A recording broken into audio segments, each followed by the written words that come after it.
Selamat datang di Indonesia Pagi Cepat Digital. Langsung dari 34 provinsi, 519 kabupaten kota, dengan seluruh 500.000 peserta digital. Inilah Indonesia Pagi Cepat Digital.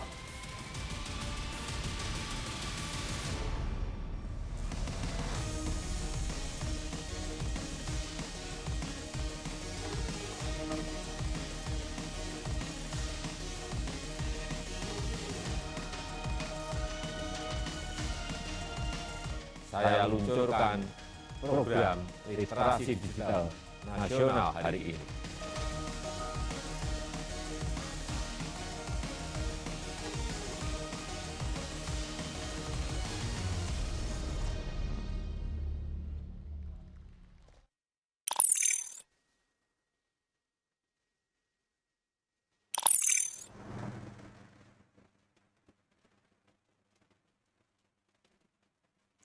Salam literasi Indonesia makin cakap digital. Assalamualaikum warahmatullahi wabarakatuh. Shalom, Om Swastiastu, Namo Buddhaya, salam kebajikan, Rahayu. Yang terhormat, Dirjen Aptika Kementerian Komunikasi dan Informatika Republik Indonesia, yaitu Bapak Samuel Abrijani Pangerapan. Yang kami hormati para narasumber di pagi hari ini, yaitu Ibu Nida Nidiana, yang kami hormati Bapak Bayu Wardana, yang kami hormati Bapak Dr. Hanif Al-Qadri MPD, yang kami hormati Bapak Muhammad Ramli Rahim, dan yang kami hormati Mbak Dini Valdiani, dan juga tentunya Bapak Ibu peserta webinar literasi digital 2021 dari Padang, Sumatera Barat. Senang sekali saya Hikmatul Hasana di pagi hari ini, hari Jumat 9 Juli 2021 dapat menyapa Bapak dan Ibu sekalian selaku pembawa acara dan juga moderator pada webinar literasi digital 2021 yang diselenggarakan oleh Kementerian Komunikasi dan Informatika Republik Indonesia. Dan tentunya kami senantiasa mengingatkan kepada para peserta sekalian untuk senantiasa menerapkan protokol kesehatan dengan menggunakan masker, menjaga jarak, mencuci tangan menggunakan sabun di air yang mengalir, dan juga menghindari kerumunan. Dan semoga kita selalu dalam keadaan sehat walafiat dan juga semangat untuk bisa mengikuti webinar pada pagi hari ini. Dan di kesempatan yang baik ini, walaupun kita bersua dalam keadaan daring di situasi COVID-19, kita bisa belajar dan juga menambah wawasan dan menambah insight baru mengenai literasi digital. Dan pada hari ini kita akan membahas tema mengenai menjadi cerdas di era digital. Baiklah Bapak Ibu peserta yang berbahagia, selanjutnya sebelum memulai acara, marilah kita sama-sama berdoa. Berdoa dimulai.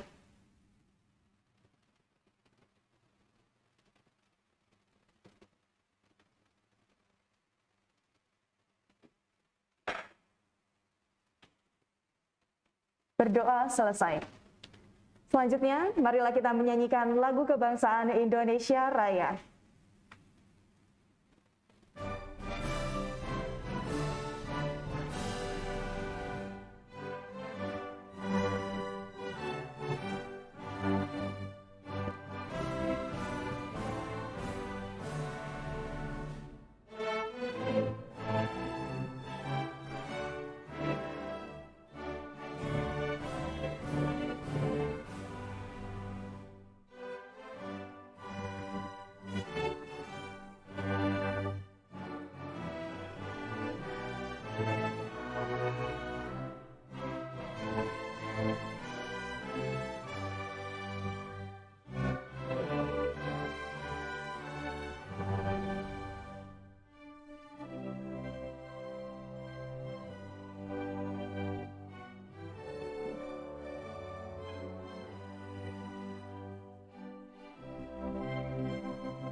Baiklah Bapak Ibu peserta yang kami hormati, selanjutnya sebagai pembuka marilah kita dengarkan bersama sambutan keynote speech dari Dirjen Aptika Kementerian Komunikasi dan Informatika Republik Indonesia oleh Bapak Samuel Abrijani Pangrapan.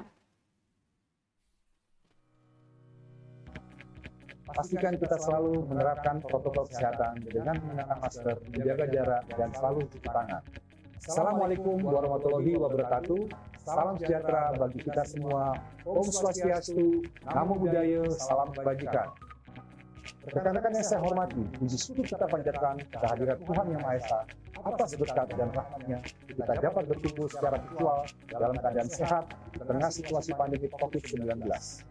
Semoga kita semua senantiasa dilimpahi dengan kesehatan dan damai sejahtera dalam upaya kita melawan pandemi COVID-19. Menjadi kebanggaan tersendiri bagi saya untuk membuka acara ini, di mana acara ini merupakan sebuah kegiatan yang diadakan oleh Kementerian Kominfo bekerjasama dengan Cyber Kreasi di bawah rangka program literasi digital. Sebagaimana yang telah kita ketahui bersama, kehadiran pandemi dan pesatnya perkembangan teknologi telah mengubah cara kita beraktivitas dan bekerja. Kehadiran teknologi sebagai bagian dari kehidupan masyarakat inilah yang semakin mempertegas bahwa kita sedang menghadapi era disrupsi teknologi. Untuk menghadapi hal tersebut, kita semua harus mempercepat kerjasama kita dalam mewujudkan agenda transformasi digital Indonesia. Rekan sekalian yang berbahagia, salah satu pilar penting dalam mendukung terwujudnya agenda transformasi digital adalah menciptakan masyarakat digital di mana kemampuan literasi digital masyarakat memegang peranan penting di dalamnya. Sebagai tingkat paling dasar, kemampuan literasi digital merupakan kemampuan yang paling krusial dalam menghadapi perkembangan teknologi saat ini untuk mewujudkan masyarakat Indonesia yang tidak hanya mengenal teknologi, namun juga cermat dalam menggunakannya. Pada tahun 2020, Kementerian Kominfo bersama Kakak-Data melakukan survei status literasi digital nasional mengacu pada kerangka literasi digital milik UNESCO. Kajian tersebut menunjukkan bahwa indeks literasi digital Indonesia ada pada angka 3,47 dari skala 1 sampai 4. Di mana hal itu menunjukkan bahwa indeks literasi digital kita hanya ada pada sedikit di atas tingkat sedang, namun belum mencapai tingkat baik. Untuk mencapai tingkat literasi yang baik, pemerintah tidak dapat bekerja sendiri. Kementerian Kominfo bersama Cyber Kreasi dan berbagai stakeholder terus berupaya mengadakan berbagai kegiatan untuk meningkatkan kemampuan literasi digital masyarakat Indonesia, dan salah satunya adalah yang sedang rekan-rekan sekalian ikuti sekarang. Rekan-rekan yang saya hormati, dalam menghadapi perkembangan teknologi yang sangat cepat, literasi digital merupakan kunci dan fondasi utama yang harus kita semua miliki. Pemerintah dalam hal ini, Kementerian Kominfo, bersama dengan Cyber Kreasi berkomitmen akan terus melakukan upaya meningkatkan literasi digital masyarakat lewat berbagai macam inisiatif kegiatan. Adanya berbagai inisiatif kegiatan literasi digital diharapkan dapat memfasilitasi dan semakin mendorong terwujudnya masyarakat digital Indonesia. Keadaan normal yang baru, baik sekarang maupun pasca pandemi, akan mempercepat proses digitalisasi di berbagai lini kehidupan kita. Maka dari itu, kita harus mempersiapkan SDM kita dengan keterampilan digital yang sesuai untuk menghadapi perubahan ini. Akhir kata, mari kita membawa perubahan positif untuk Indonesia yang lebih baik. Kita ciptakan inovasi-inovasi berkualitas dengan mengembangkan talenta dan memaksimalkan potensi masyarakat digital Indonesia. Bersama kita dapat melalui pandemi dengan menjadi lebih baik dari masa sebelumnya. Demikian sambutan yang dapat saya sampaikan. Selamat mengikuti kegiatan, tetap semangat, dan salam literasi digital. Wassalamualaikum warahmatullahi wabarakatuh. Om Santi Santi Santi Om.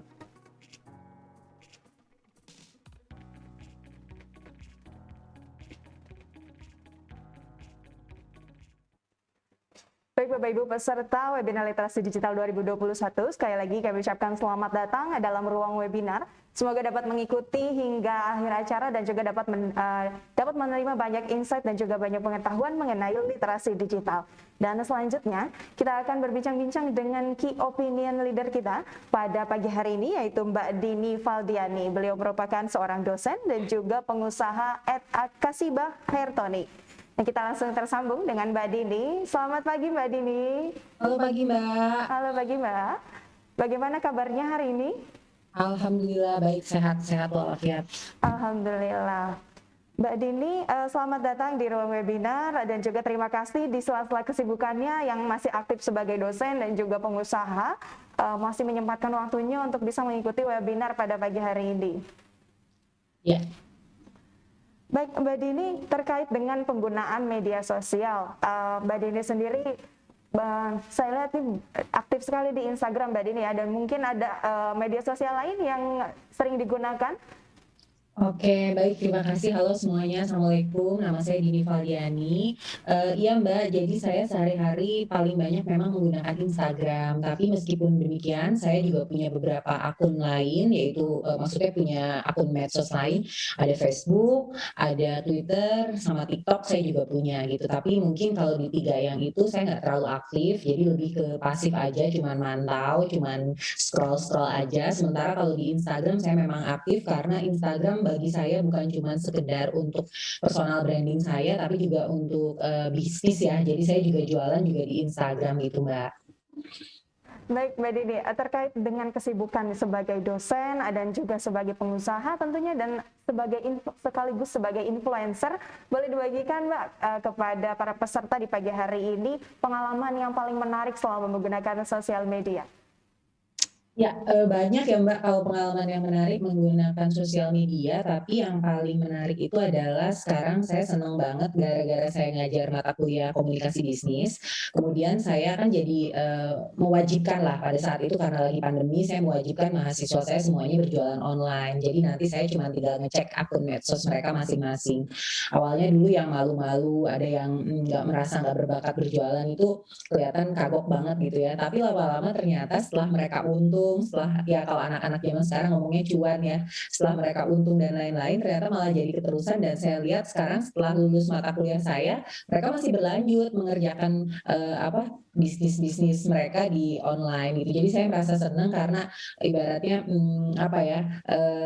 ada faedahnya lah gitu ya dari hasil mata kuliah saya, tapi kemudian diaplikasikan di media sosial, ternyata malah sekarang mereka jadi bisa menghasilkan uang gitu dari situ. Itu menurut saya merupakan salah satu contoh positif ya kita menggunakan media sosial.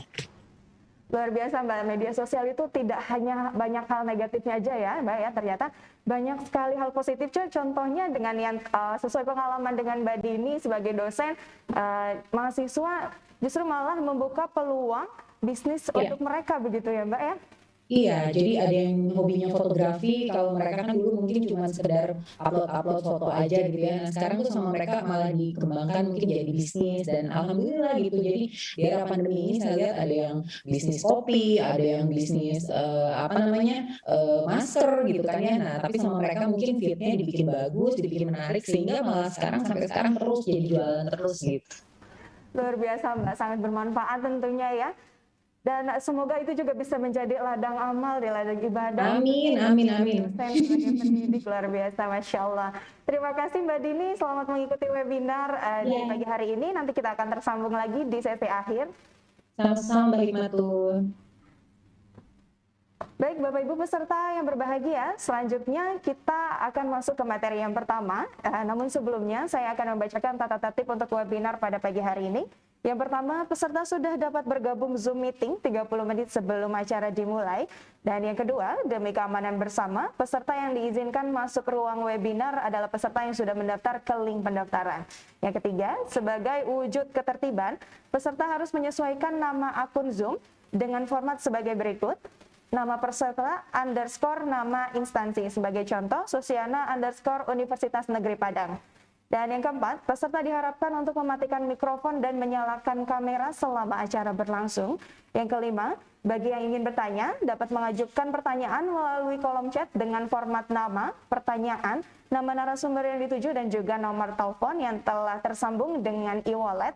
Pastikan nomor telepon dan juga e-wallet yang Anda cantumkan sudah benar, karena nanti akan ada 10 orang yang beruntung dan berhak mendapatkan voucher e-money, dan keempat penanya terbaik nanti akan berkesempatan untuk bertanya langsung dengan keempat narasumber kita di pagi hari ini. Dan yang keenam, Peserta diharapkan mengikuti seluruh rangkaian acara dengan hikmat dan tertib. Yang ketujuh, seluruh rangkaian acara akan direkam dan disimpan oleh panitia sebagai bentuk pertanggungjawaban. Maka dari itu kami mohon Bapak dan Ibu untuk dapat mengikuti webinar pada hari ini dengan tertib, dengan hikmat dan juga penuh antusias dan bisa mengikuti dengan baik sampai akhir nanti. Dan mohon untuk senantiasa menyalakan kamera dan juga mematikan mikrofonnya. Baik Bapak Ibu hadirin yang berbahagia, selanjutnya kita akan tersambung dengan narasumber kita yang pertama yaitu Ibu Nida Nidiana. Beliau merupakan Higher Primary Academic Coordinator Sekolah Madaniyah. Selamat pagi, Assalamualaikum warahmatullahi wabarakatuh Ibu Nida. Selamat pagi. Waalaikumsalam warahmatullahi wabarakatuh. Ini dengan Mbak Hikmatun ya. Betul Ibu, salam kenal Ibu, senang sekali bisa berjumpa dengan Ibu di layar ya Bu ya, tidak apa-apa ya Bu ya. Ya. Baik Ibu, langsung saja mungkin saya rasa sudah tidak sabar nih semuanya untuk bisa mendengarkan materi yang akan Ibu sampaikan, karena tadi juga telah dibuka sedikit nih dengan kita sudah berbincang-bincang dengan key opinion leader mengenai penggunaan media sosial, dan rasanya sudah tidak sabar untuk bisa mendengarkan materi yang akan dipaparkan oleh Ibu. Baik, terima kasih Mbak Hikmatun. Saya langsung share screen saja ya. Baik Bu, untuk waktu pemaparannya 20 menit dan mohon izin nanti di 5 menit terakhir saya akan mengingatkan. Baik, oke, sebentar.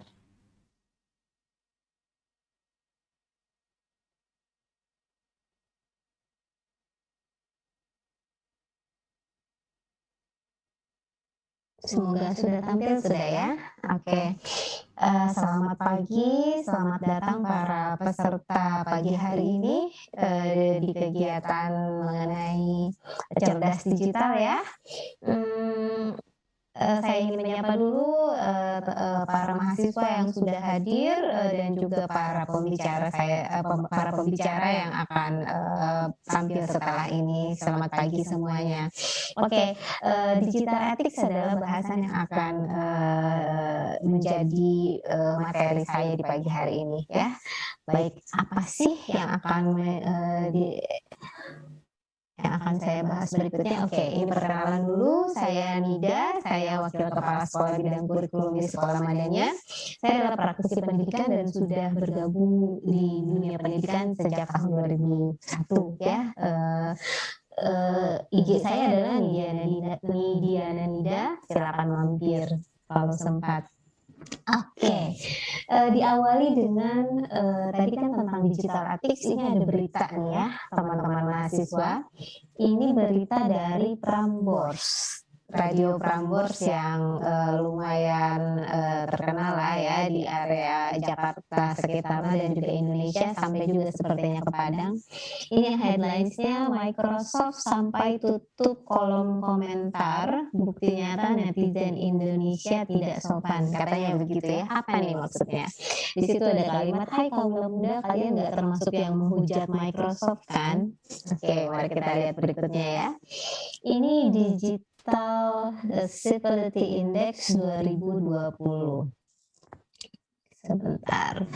Ini Microsoft melaporkan hasil studi tahunannya yakni Civil Safety and Interactions Online 2020.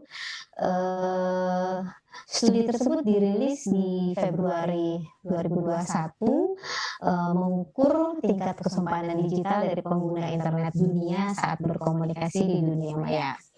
Dan hasilnya menyebutkan bahwa netizen Indonesia katanya paling tidak sopan se-Asia Tenggara.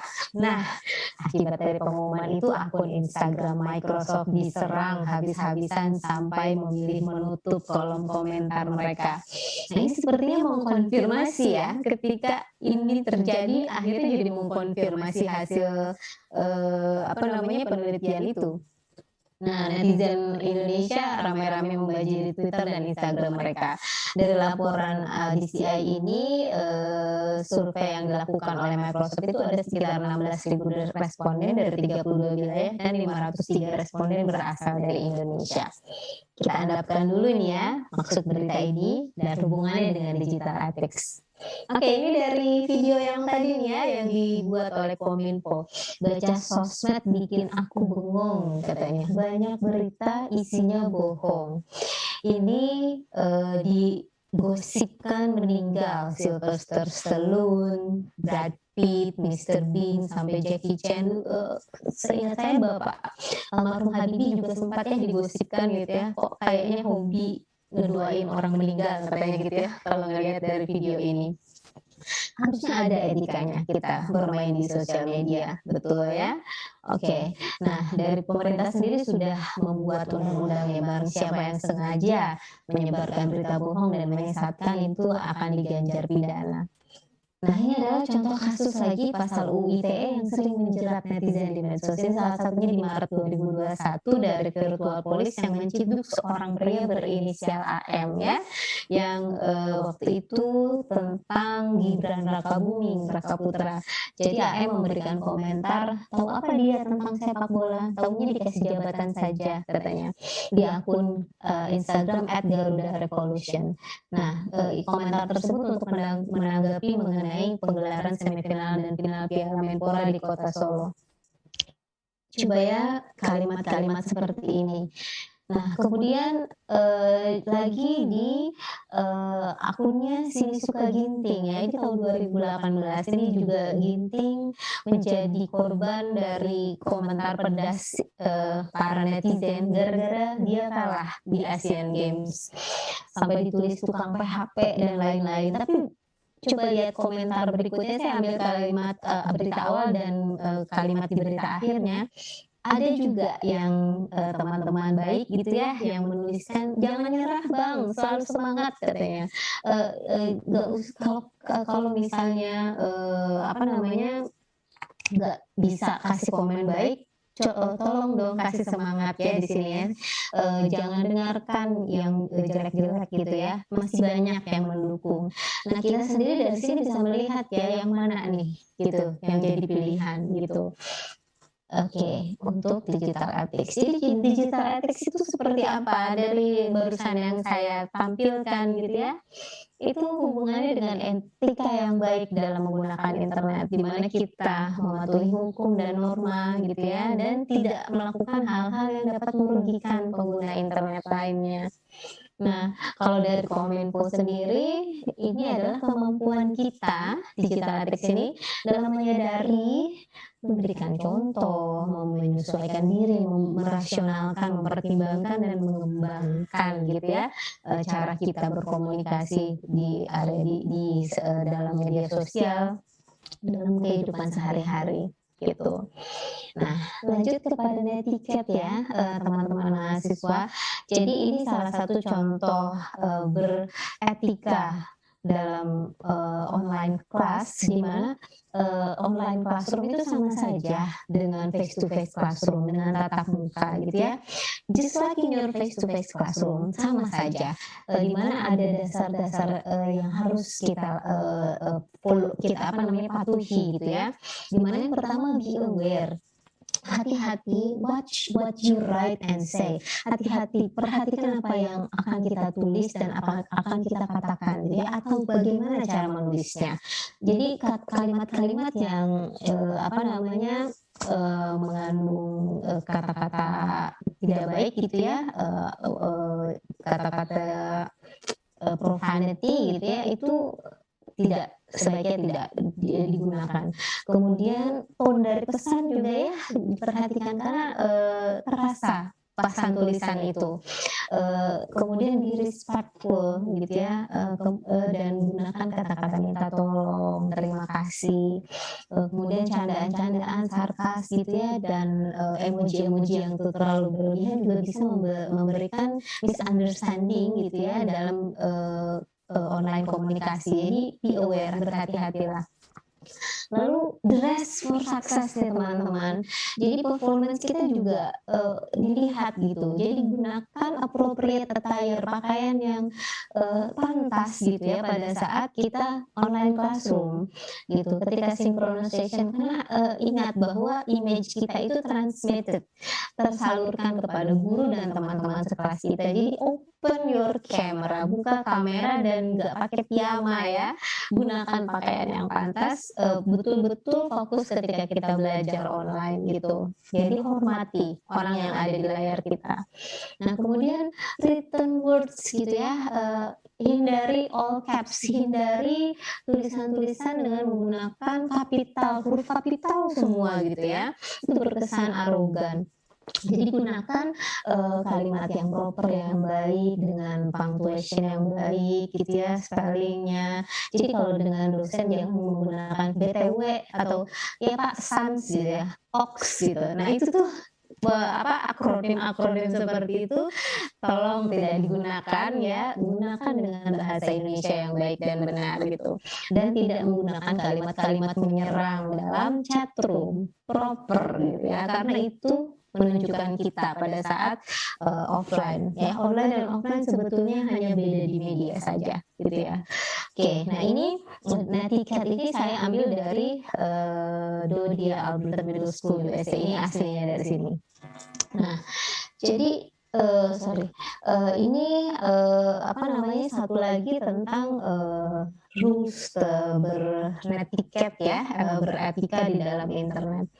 Ini yang pertama itu tentang human ya, dimana orang yang ada di internet yang posting itu sama dengan kita, punya perasaan yang sama, punya pendapat yang sama. Jadi remember, ingat itu ada orang di sana ya, itu yang pertama.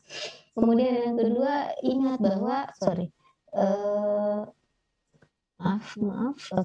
bahwa kita ada di tempat yang dimana semua orang melihat kita, mengakses kita gitu ya, di digital space ini. Jadi kalau kita mau posting sesuatu yang berhubungan dengan orang lain, permission, minta izin. Kemudian pastikan itu tidak mengganggu dan tidak mengganggu kenyamanan orang lain gitu ya. Dan yang ketiga, online live itu akan reflecting your real life. Kalau misalnya kita ngumpulin tugas ke dosen juga terlambat pada saat online kelas digital gitu ya, kemudian memberikan opininya juga so gitu ya, itu kelihatan gitu ya bahwa itu adalah reflecting your real life gitu. Jadi tetaplah serius gitu ya, tetaplah sungguh-sungguh gitu. Nah kemudian yang keempat, respect time and language. Kita punya waktu, punya kuota, gunakan semaksimal mungkin, jangan posting yang nggak berfaedah lah gitu ya. Message, waktu dan yang kita punya kuota itu gunakan semaksimal mungkin dengan bermanfaat gitu ya. Jangan posting hal-hal yang tidak ada hubungannya dengan apa yang sedang dibahas misalnya begitu, atau tidak bermanfaat sama sekali. Kemudian yang kelima, make yourself look good online ya. Ketika misalnya belajar di kelas gitu ya, ketika kita posting itu yang baik gitu, proper gitu. Kemudian berikan opini-opini bukan yang asbun, jangan yang asal bunyi. Cek fakta gitu ya, cek informasinya. Jadi kelihatan kalau ketika kita berbicara berbobot itu adalah dirimu yang memang tidak sembarangan gitu memberikan informasi gitu ya. Nah yang keenam itu share expert ya, itu sama dengan yang nomor 5 ya, experience, expert gitu ya. Itu yang kita share itu pastikan nggak sembarangan gitu, bukan yang asal-asalan gitu ya. Nah, yang memang bermanfaat, yang baik gitu. Nah, kemudian yang ketujuh, periksa lagi ketika kita punya pendapat dan misalnya ada emosi di dalamnya. Baca ulang sebelum kita posting, jangan sampai membuat misunderstanding gitu ya. Kemudian yang kedelapan, hormati privasi orang lain. Kalau misalnya kita mau posting foto yang melibatkan orang lain dan orang lain merasa tidak nyaman, izin dulu gitu. Jangan sampai dia merasa tiba-tiba tidak nyaman kemudian marah gitu ya. Itu kan bisa jadi cyberbully gitu. Nah, kemudian yang ke-9, jangan salah gunakan power, don't abuse your power. Misalnya mentang-mentang ketua jurusan nih, boleh posting apa aja yang disuka gitu ya, nggak bisa begitu ya. Nah, kemudian yang 10 yang terakhir itu maafkan lah kalau ada kesalahan-kesalahan dari orang lain. Jadi jangan sampai terjadi timpal menimpal opinion yang tidak baik atau istilahnya berantem secara online gitu ya. No, itu tidak, jangan sampai gitu ya itu terjadi gitu. Jadi anggaplah kalau misalnya ada sesuatu komunikasi yang terputus, oh mungkin tiba-tiba saya tidak setuju terus terputus, tidak ada lagi lanjutan. Oh mungkin jaringannya sedang tidak baik gitu ya, atau mungkin kita perlu mengandalkan ini. Jadi hindari hal-hal yang membuat kita memancing mengeluarkan pendapat-pendapat yang tidak baik di dunia digital gitu ya.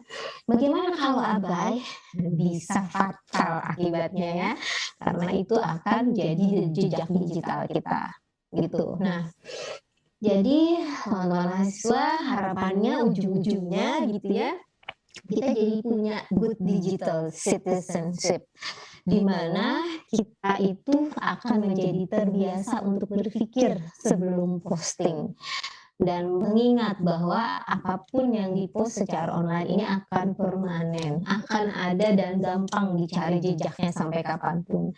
Gunakan alat-alat digital ini untuk berbicara mengenai orang, tapi bukan ngomongin orang, ya. Talk with people but not talking about them. Communicate respectfully, berkomunikasi dengan sopan, dengan hormat, tunjukkan jati diri bahwa aku adalah orang yang berbudi, beradab, baik, gitu ya. Give proper credit when using other people's work. Iya, kita nggak boleh plagiat kalau kita gunakan pekerjaan orang lain. Seperti saya ini ada sumbernya, tolong disampaikan sumbernya, gitu ya, kasih kredit. Stand up for cyberbullying. Kalau ada terjadi cyberbullying, kita harus bela, kita harus ingetin, kita harus kasih tahu. Kemudian follow the school acceptable use guidelines. Kalau nggak sekolah, kampus. Kalau sudah ada guidelines-nya, mari kita ikuti, gitu ya. Nah, kemudian protect your private information. Jangan sampai informasi private milik kita, KTP, KK, nomor telepon, hal-hal yang memang seharusnya tidak sampai ke dunia umum, gitu, dunia luar, itu diprotek, disimpan, gitu ya. Jangan sembarangan posting hal-hal yang bisa membahayakan diri kita, gitu. Itu berkaitan dengan digital safety. Oke, jadi apa dari paparan kita? Yuk kita jadi netizen yang beretika seperti yang disampaikan di Indonesia Baik ya, yang dari Kominfo. Bersikap kritis, jangan mudah percaya, cek lagi kebenaran beritanya, pastikan nggak asal klaim, gitu ya. Yuk kita jadi smart netizen. Begitu ya, untuk siapa? Untuk Indonesia tentu saja, untuk kita semua. Jangan sampai ada lagi hasil hasil survei dari Microsoft yang sedemikian seperti yang saya sampaikan di awal ya. Oke, terima kasih. Saya tutup dengan pantun. Maso dulu yo, maso kini tantulah jauh bedanya. Walau kini masih pandemi, orang Minang tetap semangat barajonyo. Terima kasih banyak. Assalamualaikum warahmatullahi wabarakatuh. Waalaikumsalam warahmatullahi wabarakatuh. Kami ucapkan terima kasih kepada Ibu Nida Nidiana telah meluangkan waktunya untuk berbagi informasi dan juga berbagi pengetahuan, tentunya mengajarkan kita untuk bisa menjadi netizen yang beretika untuk Indonesia. Baik, sekali lagi terima kasih kepada Ibu Nida, dan selanjutnya kita akan masuk ke materi yang kedua. Materi yang kedua disampaikan oleh Bapak Bayu Wardana. Beliau merupakan pemimpin redaksi independen.id. Kita akan tersambung dengan beliau. Selamat pagi. Assalamualaikum warahmatullahi wabarakatuh. Waalaikumsalam warahmatullahi wabarakatuh. Selamat pagi semuanya. Selamat pagi Bapak, bagaimana kabarnya hari ini? Sehat-sehat selalu. Alhamdulillah ya Pak ya, sehat-sehat, dan tentunya masih semangat ya Pak ya untuk bisa memberikan banyak pengetahuan, memberikan banyak masukan untuk kita para mahasiswa, para generasi muda Indonesia agar bisa cakap digital ya Pak. Ya. Senang nih bisa ketemu dengan teman-teman di Padang. Betul Pak, pasti teman-teman dari Padang juga senang nih bisa mendengarkan, bisa mendapatkan banyak pengetahuan, banyak ilmu baru dari narasumber-narasumber hebat pada pagi hari ini.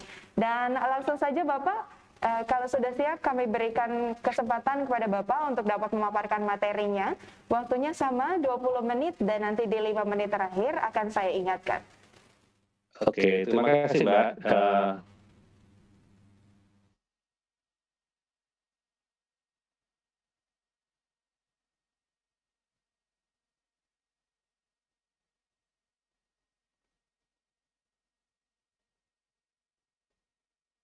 Screen ya, materi saya.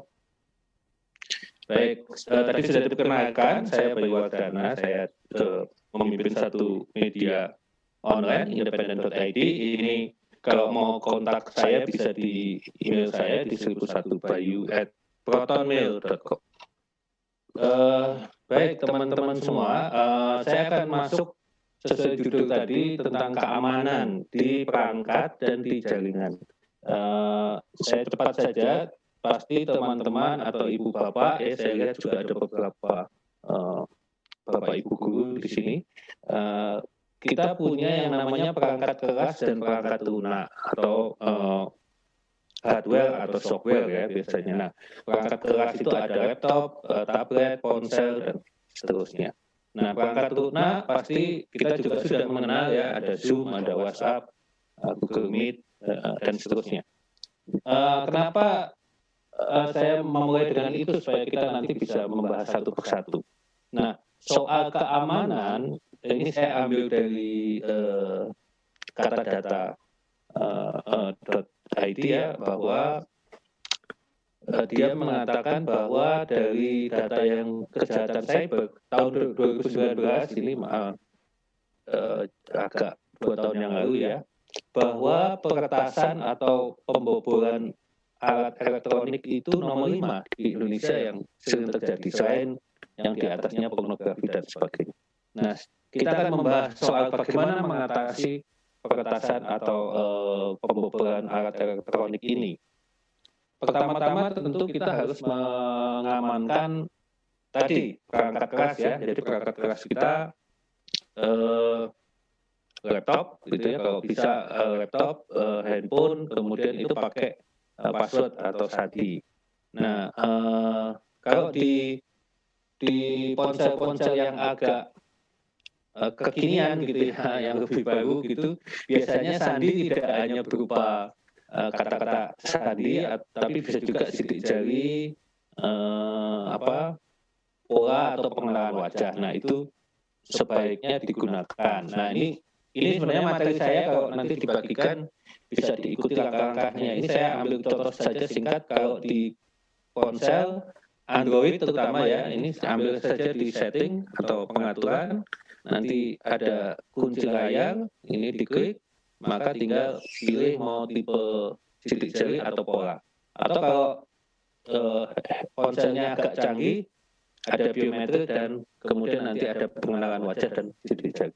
Kenapa ini penting? Pasti teman-teman sudah tahu kalau handphone kita jatuh di jalan dan sebagainya, kalau ada password, maka tidak mudah dibuka gitu ya. Handphonenya hilang, tetapi datanya juga tidak bisa diakses oleh orang lain. Ini juga autentikasi 2 tahap, itu bisa juga digunakan, nanti bisa dilihat di sini.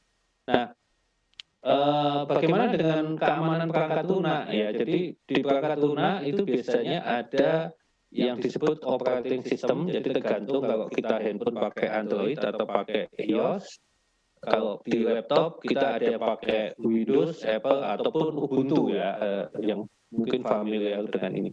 Nah, nanti aplikasi atau software itu ada Zoom, WhatsApp dan sebagainya. Sebaiknya sangat disarankan itu secara berkala diupdate atau pembaruan aplikasi. Pembaruan aplikasi ini biasanya kalau diupdate, kenapa harus diupdate?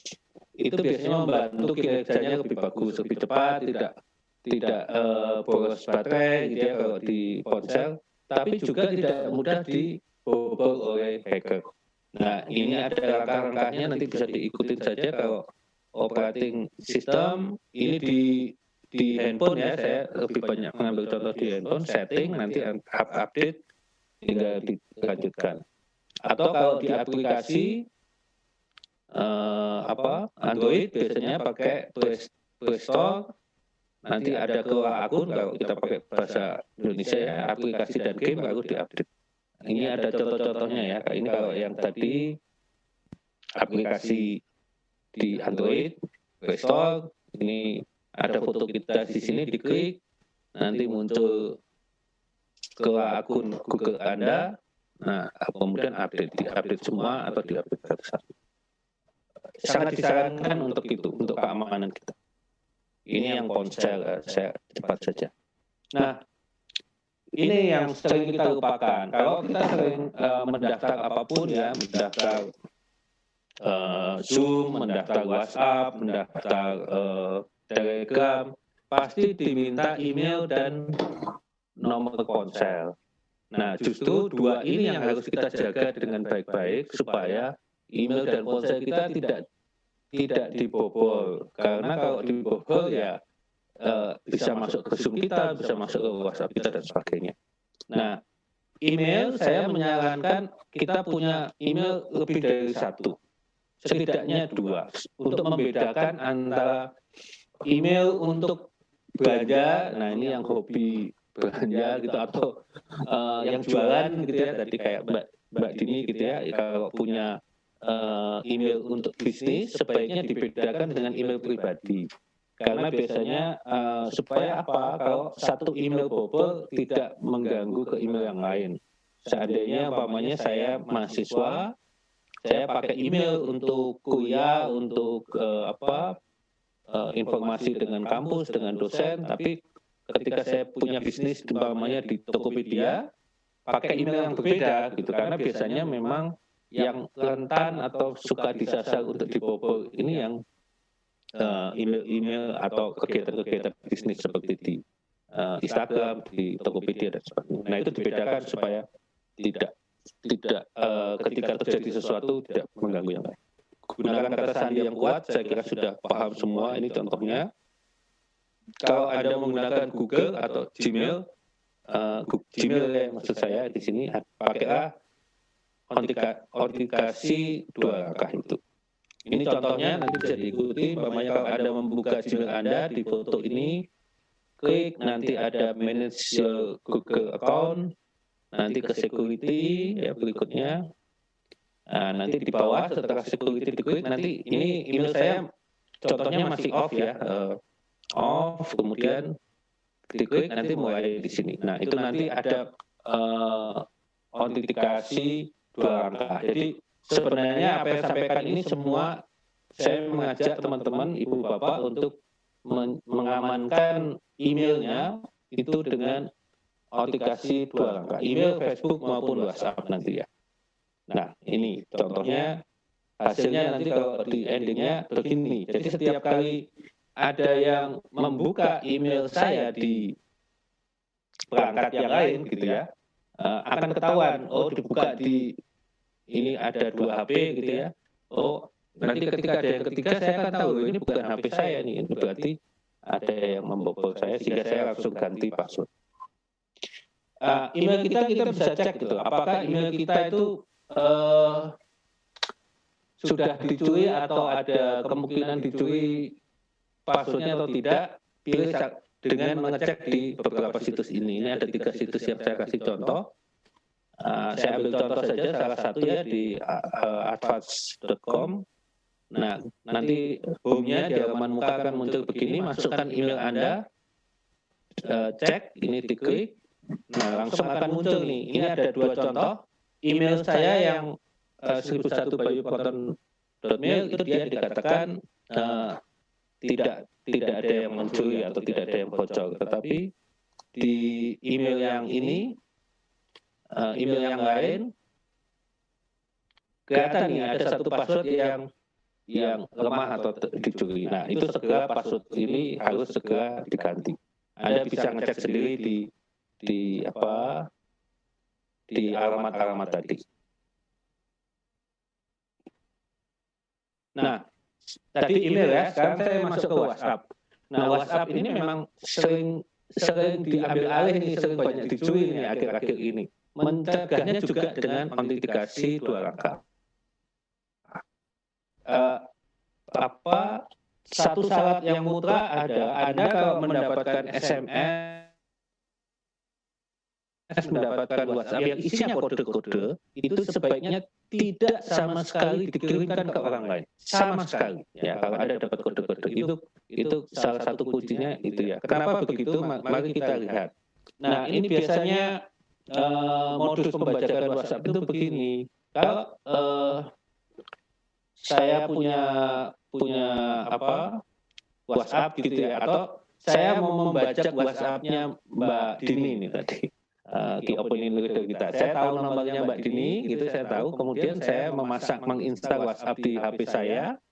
Lalu saya seolah-olah memasukkan nomornya Mbak Dini, kemudian lupa password. Nah, nanti si WhatsApp itu akan mengirim kode-kode tertentu ke SMS atau WA-nya Mbak Dini, gitu ya. Karena sekarang kan WA-nya masih di ponselnya Mbak Dini. Nah,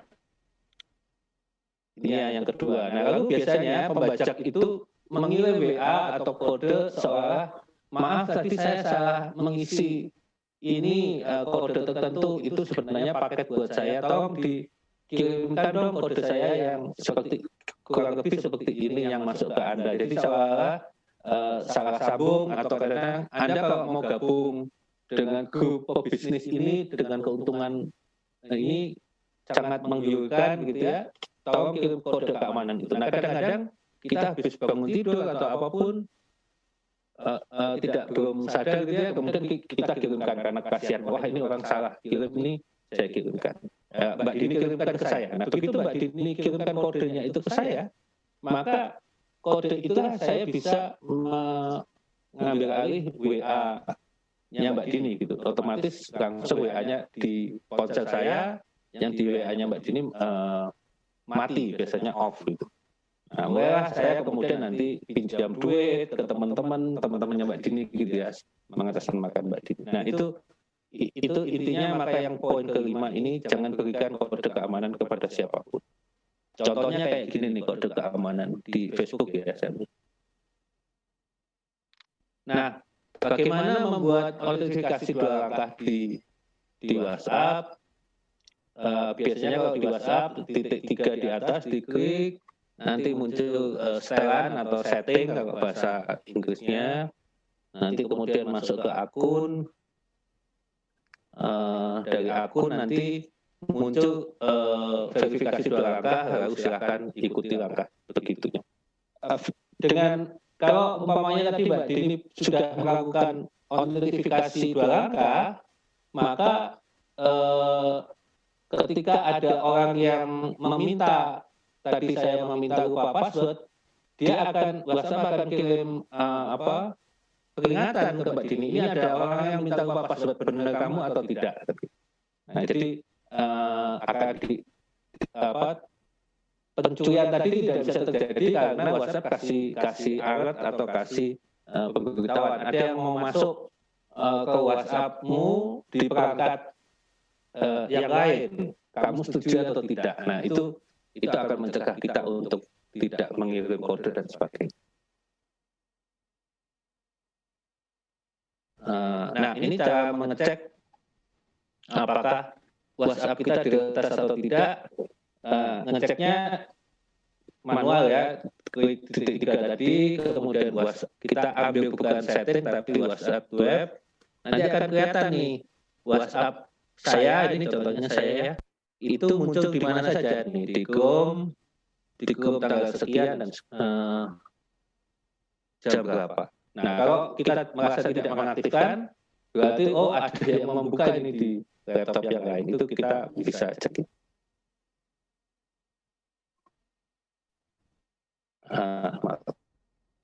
Nah, sekarang Facebook ya. Facebook yang sering diambil alih juga Facebook.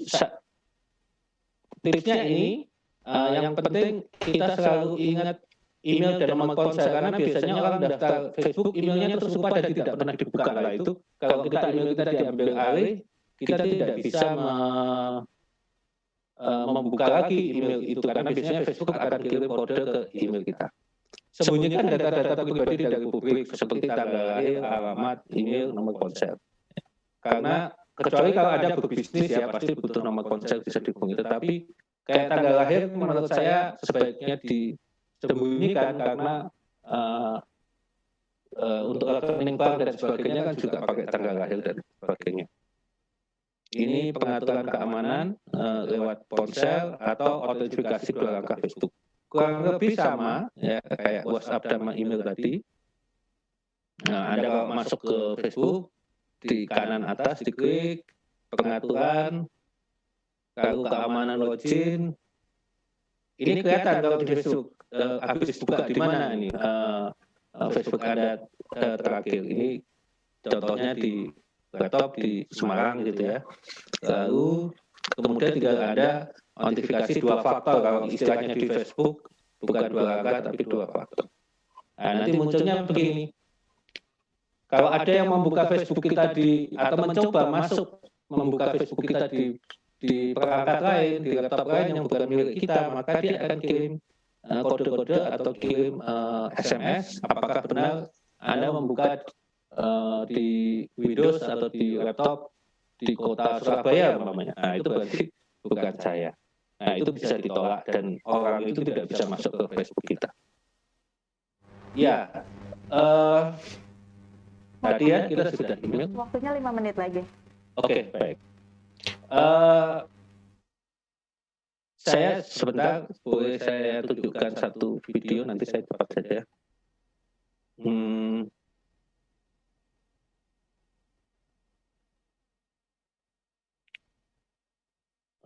Sebentar. Oke. Saya lanjut saja ke ini video.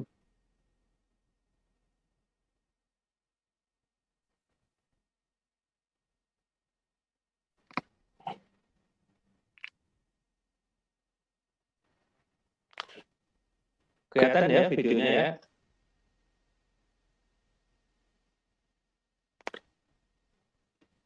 So we are actually not included. Belum terlihat, Pak. Oh, belum terlihat. Oh, sorry. Stop. To everyone's favorite search engine. So I believe now you are accessing to the news about Sandy Bear. Sekarang terlihat? Okay, so you can see. Sudah terlihat, Pak. Oke. Baik, video ini cuma mau menggambarkan bahwa kalau kita di WiFi publik itu ada kemungkinan besar data kita dicuri. Ini simulasi memakai WiFi di Bandara Changi ya di Singapura. Ini videonya orang Singapura. Nah, si orang yang baju putih ini, Joshua Lim ini, Okay, so you can see what I'm membuka HP dengan WiFi Bandara Changi. cloud storage. I'm going to open the script that my producer sent me. Can you see Nah, the script? di laptop hacker ini muncul semua. Oh my gosh. Semua apa yang muncul di HP kita, See what I open on my cloud storage. dia bisa buka semua. See, we basically can access and actually save a copy of it. This is what is demonstrated as a man in the middle. Nah, ini kalau kita menggunakan di warung kopi atau di hotel gitu ya, kalau ada hacker di situ dengan menggunakan WiFi yang sama, semua isi ponsel kita akan terbuka gitu.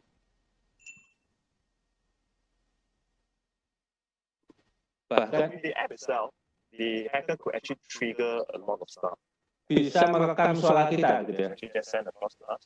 I sent a file, yeah, without you knowing. Jadi dia bisa merekam data yang So there are many occasions whereby the user would answer tanpa kita sadari handphone kita merekam suara kita dan mengirimkan ke para hacker. Oke, saya stop dulu ya.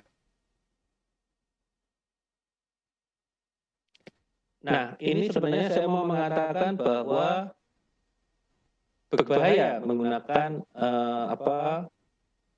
WiFi umum itu ya. Jadi memang disarankan menggunakan ini sendiri, sinyal sendiri dari ponsel kita. Kalaupun terpaksa menggunakan WiFi publik ke saat itu ya, sebaiknya tidak membuka soal akses rekening atau email yang sensitif. WiFi di kampus atau di sekolah boleh saja dipakai, tetapi mestinya passwordnya hanya diketahui oleh sebagian orang atau para mahasiswa atau para dosen atau guru. Kemudian secara berkala passwordnya diganti supaya mengamankan. Hak cipta. Nah, soal hak cipta pada intinya kita tidak boleh menggunakan video, teks tanpa seizin orang lain, ada undang-undangnya. Tetapi ketika di satu website ada Creative Commons, maka itu boleh dipakai oleh semua orang, asalkan disebutkan sumbernya. Teman-teman bisa menggunakan foto atau ilustrasi gratis di beberapa situs seperti pixabay.com, pexel.com, dan sebagainya. Tapi tidak semua ya, jadi harus dilihat. Kecuali untuk keperluan pendidikan, riset, pengajaran itu memang boleh ya. Kita umpamanya tadi saya menggunakan video itu karena untuk pengajaran dan sebagainya. Tapi kalau untuk kepentingan komersil, bahkan untuk brosur sekolah gitu ya, poster seminar, sebaiknya minta izin atau memakai karya sendiri. Beberapa di YouTube, kayak di YouTube itu sangat ketat ya. Kalau kita mengambil foto atau video orang lain dan ketahuan, itu kita bisa disuspend atau ditutup oleh YouTube. Tetapi ada yang longgar seperti di Instagram atau Facebook. Kita bisa merespons mengunggah ulang. Karena dalam Facebook atau Instagram memperbolehkan hal ini. Kalau teman-teman tidak pernah baca kebijakan privasi atau peraturannya Instagram ini nih. Jadi foto yang kita upload di Instagram itu boleh di-repost orang lain, bahkan dipakai orang lain.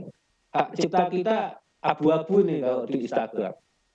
Maka memang untuk melindungi karya kita ya, umpamanya itu salah satunya ya jangan mengunggah foto yang resolusi tinggi. Karena kalau resolusi tinggi udah dipakai, kalau resolusi rendah untuk Instagram yang rendah saja kan mau dipakai ulang, mau dicetak, di brosur kan pecah ya gitu ya.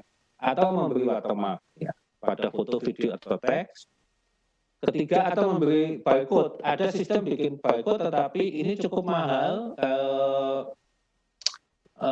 Kita bayar ya. Satu foto kurang lebih atau satu video, satu barcode kurang lebih $20. Nah, itu cukup mahal. Tapi kalau kita profesional, saya kira ini masih masuk lah gitu ya kalau sebuah fotografer komersial. Atau mengajukan lagi ke Kementerian Hukum dan HAM, tapi ini pasti agak rumit. Ini tips membuat watermark di Word, nanti bisa dicoba. Ini tips juga membuat watermark di foto, nanti bisa dilihat sendiri. Saya kira itu, terima kasih Mbak, saya kembalikan ke moderator. Baik, kami ucapkan terima kasih kepada Bapak Bayu Wardana yang telah memaparkan materi mengenai digital safety. Terima kasih Pak, nanti kita akan tersambung kembali di sesi tanya jawab. Ya. Baik Bapak Ibu peserta yang kami hormati, selanjutnya kita akan masuk ke materi yang ketiga. Namun sebelumnya kami ingatkan kembali, silakan kepada para peserta yang ingin bertanya untuk menuliskan di kolom chat dengan format nama, pertanyaan, narasumber yang dituju dan juga nomor telepon. Pastikan nomor telepon yang Anda tulis dan juga jenis e-wallet yang Anda tulis sudah benar, karena nanti akan ada 10 orang yang beruntung dan berhak mendapatkan voucher e-money. Dan keempat penanya terbaik nanti berkesempatan untuk bertanya langsung dengan narasumber kita di pagi hari ini. Dan untuk link absensi mohon ditunggu, nanti akan dikirimkan oleh penyelenggara di sesi akhir. Maka dari itu Bapak dan Ibu para peserta sekalian, mohon untuk dapat mengikuti webinar hingga selesai. Selanjutnya kita akan tersambung dengan narasumber kita yang ketiga, yaitu Bapak Muhammad Ramli Rahim. Beliau merupakan beliau pernah menjabat sebagai mantan Ketua Ikatan Guru Indonesia dan juga saat ini menjabat sebagai Ketua Umum Jaringan Sekolah Digital Indonesia. Selamat pagi Bapak Muhammad Ramli.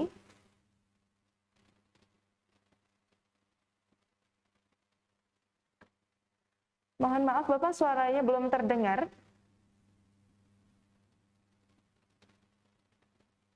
Mungkin belum dinyalakan mikrofonnya Pak?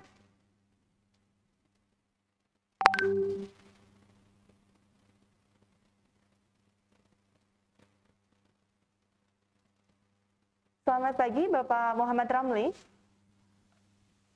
Halo, Assalamualaikum. Waalaikumsalam warahmatullahi wabarakatuh. Bagaimana kabarnya? Jelas, ya? Sudah terdengar suaranya? Alhamdulillah baik. Ya, Alhamdulillah baik. Baik Pak, mohon maaf sebelumnya karena keterbatasan waktu, kami persilakan Bapak memaparkan materi selama 15 menit Dan nanti di 5 menit terakhir akan saya ingatkan. Terima kasih. Assalamualaikum warahmatullahi wabarakatuh. Selamat siang, salam sejahtera untuk kita semua. Om Swastiastu, Namo Buddhaya, salam kebajikan.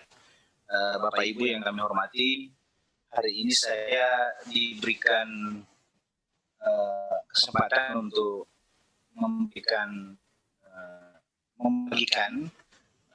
kemampuan atau membagikan informasi tentang bagaimana kita sudah muncul ya? Di layar sudah muncul, Pak? Halo? Iya, sudah muncul, Pak. Sudah ya. Jadi saya kebagian bagian kecakapan digital. Ya. Jadi kami dari Jaringan Sekolah Digital Indonesia yang memang sehari-hari melakukan kegiatan-kegiatan sebagai upaya kami untuk melakukan penguatan digital di sekolah. Ya. Jadi Jaringan Sekolah Digital seperti itu. Nah, khusus untuk Jaringan Sekolah Digital ini, upaya kami untuk membangun kecakapan digital, ya memang kami buat secara terstruktur di seluruh Indonesia, dan kami menyebutnya sebagai pandu digital. Ya.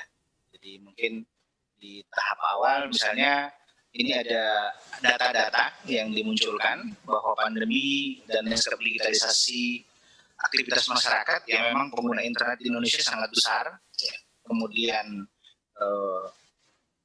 ini 37 juta pengguna internet baru dari tahun sebelumnya, kemudian 202 juta pengguna internet di Indonesia, rata-rata pengguna internet 8 jam. Ini data-data ini mungkin teman-teman sudah pada punya ya. Kemudian ini harapan-harapan Presiden kita terkait transformasi digital. Kemudian ini yang kami lakukan di Pandu Digital, Jaringan Sekolah Digital Indonesia adalah ini ada kerangka bahwa memang pada basic digitalisasi ini yang penguasaan mereka terhadap digital itu masih rendah dan jumlahnya sangat besar. Jadi pandu digital itu akan ada di sana di Jaringan Sekolah Digital Indonesia. Mereka adalah masyarakat umum yang memiliki pemahaman, kemampuan, dan kompetensi mendasar terkait literasi digital, serta mampu menjalankan tugas dan perannya sebagai perintis, pemandu, pemimpin, pendukung, ataupun pelaku aktif atas pencapaian visi misi dari pandu digital ini. Kemudian setelah itu mereka belajar banyak, kemudian mereka bisa naik level menjadi intermediate digital skill, jadi technical level working. Jadi mereka sudah masuk ke talenta menggunakan digitalisasi. Kemudian di level paling puncak itu advanced digital skill. Jadi mereka sudah menjadi leader di era digitalisasi. Kemudian pandu digital ini di Jaringan Sekolah Digital Indonesia, ini kawan-kawan di sini ada dari kampus ya. Jadi yang dilakukan di Jaringan Sekolah Digital Indonesia itu ya kita mengupayakan 3 aspek masuk kepada anak didik ya. Jadi mulai dari kurikuler, ekstrakurikuler, dan intrakurikuler. Jadi kita membagi kecakapan digital itu menjadi 3 bagian. Jadi kita menyebutnya pandu digital purwa, itu kita kasih bat merah, kemudian pandu digital madya, kemudian pandu digital utama. Nah, 3 ini itu akan melewati proses yang panjang untuk kemudian mereka mahir secara digital, yang kita sebut sebagai cakap secara digital. Ya. Jadi prosesnya mulai dari pembentukan pandu digital, kemudian di-upgrade skill pandu digitalnya, kemudian baru pemberdayaan pandu digital. Kemudian pandu digital ini ya memang program kemarin kita ikut di Kominfo, kemudian kita padukan dengan Kementerian Pendidikan dan Kebudayaan. Jadi kita mengkhususkan diri di bidang pendidikan, terutama peserta didik, kemudian area kompetensi literasi digital, kemudian pemberdayaan kegiatan. Inilah kemudian yang jadi pandu digital itu. Kemudian ini tadi yang saya maksud kegiatan kita di satuan pendidikan, terutama di sekolah-sekolah, sebenarnya di perguruan tinggi juga bisa dilakukan ini. Jadi karena basicnya kan hampir sama, apalagi kalau SMA dengan perguruan tinggi tidak jauh beda. Jadi di intrakurikuler kegiatan yang dilaksanakan untuk pemenuhan kurikulum sesuai dengan ketentuan peraturan perundang-undangan. Kemudian kalau dilaksanakan di kurikuler Kegiatan yang dilaksanakan untuk penguatan atau pendalaman kompetensi dasar atau indikator pada mata pelajaran atau bidang sesuai dengan kurikulum. Nah, kami kemudian mengembangkan lebih jauh di ekstrakurikuler. Kami membangun MOU dengan dinas-dinas pendidikan, dengan sekolah-sekolah, sehingga kami punya langkah-langkah yang lebih jelas dan terarah untuk pengembangan digitalisasi sekolah ini di pandu digital. Kegiatan di bawah bimbingan dan pengawasan sekolah yang bertujuan untuk mengembangkan potensi, bakat, minat, kemampuan, kepribadian, kerjasama, kemandirian, dan strategi secara optimal untuk mendukung pencapaian tujuan pendidikan. Nah, ini untuk kegiatan ekstrakurikulernya. Kita punya dasar hukum, kita ambil dari Permendikbud 62 tahun 2014 tentang kegiatan ekstrakurikuler pada Dikdasmen. Nah, inilah yang kemudian menjadi ekstrakurikuler pandu digital jaringan sekolah digital Indonesia. Nah, rujukan normatifnya, karena kami melakukan sesuatu berdasarkan peraturan perundang-undangan atau peraturan yang ada Perpres nomor 87 tahun 2017, kemudian ada Permendikbud nomor 62 tahun 2014, ada Permendikbud nomor 35 tahun 2018, kemudian Permendikbud nomor 36 tahun 2018. Ini sesuai dengan arahan Presiden, kemudian arahan Mendikbud tanggal 20 Mei 2021 tentang literasi digital nasional.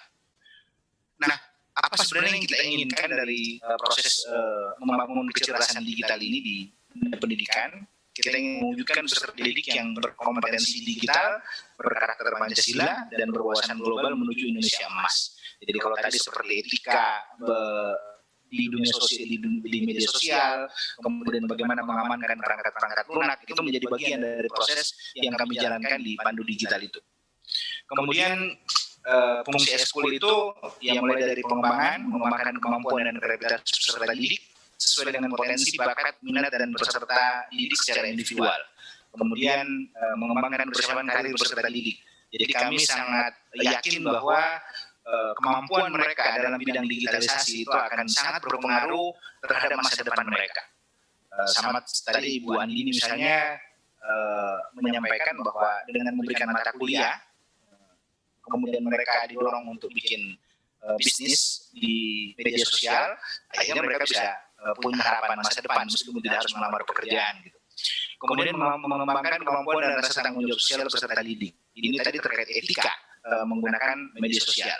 Kemudian mereka rekreatif ya, mengembangkan suasana rileks, mengembangkan menyenangkan bagi peserta didik untuk menunjang proses perkembangan mereka.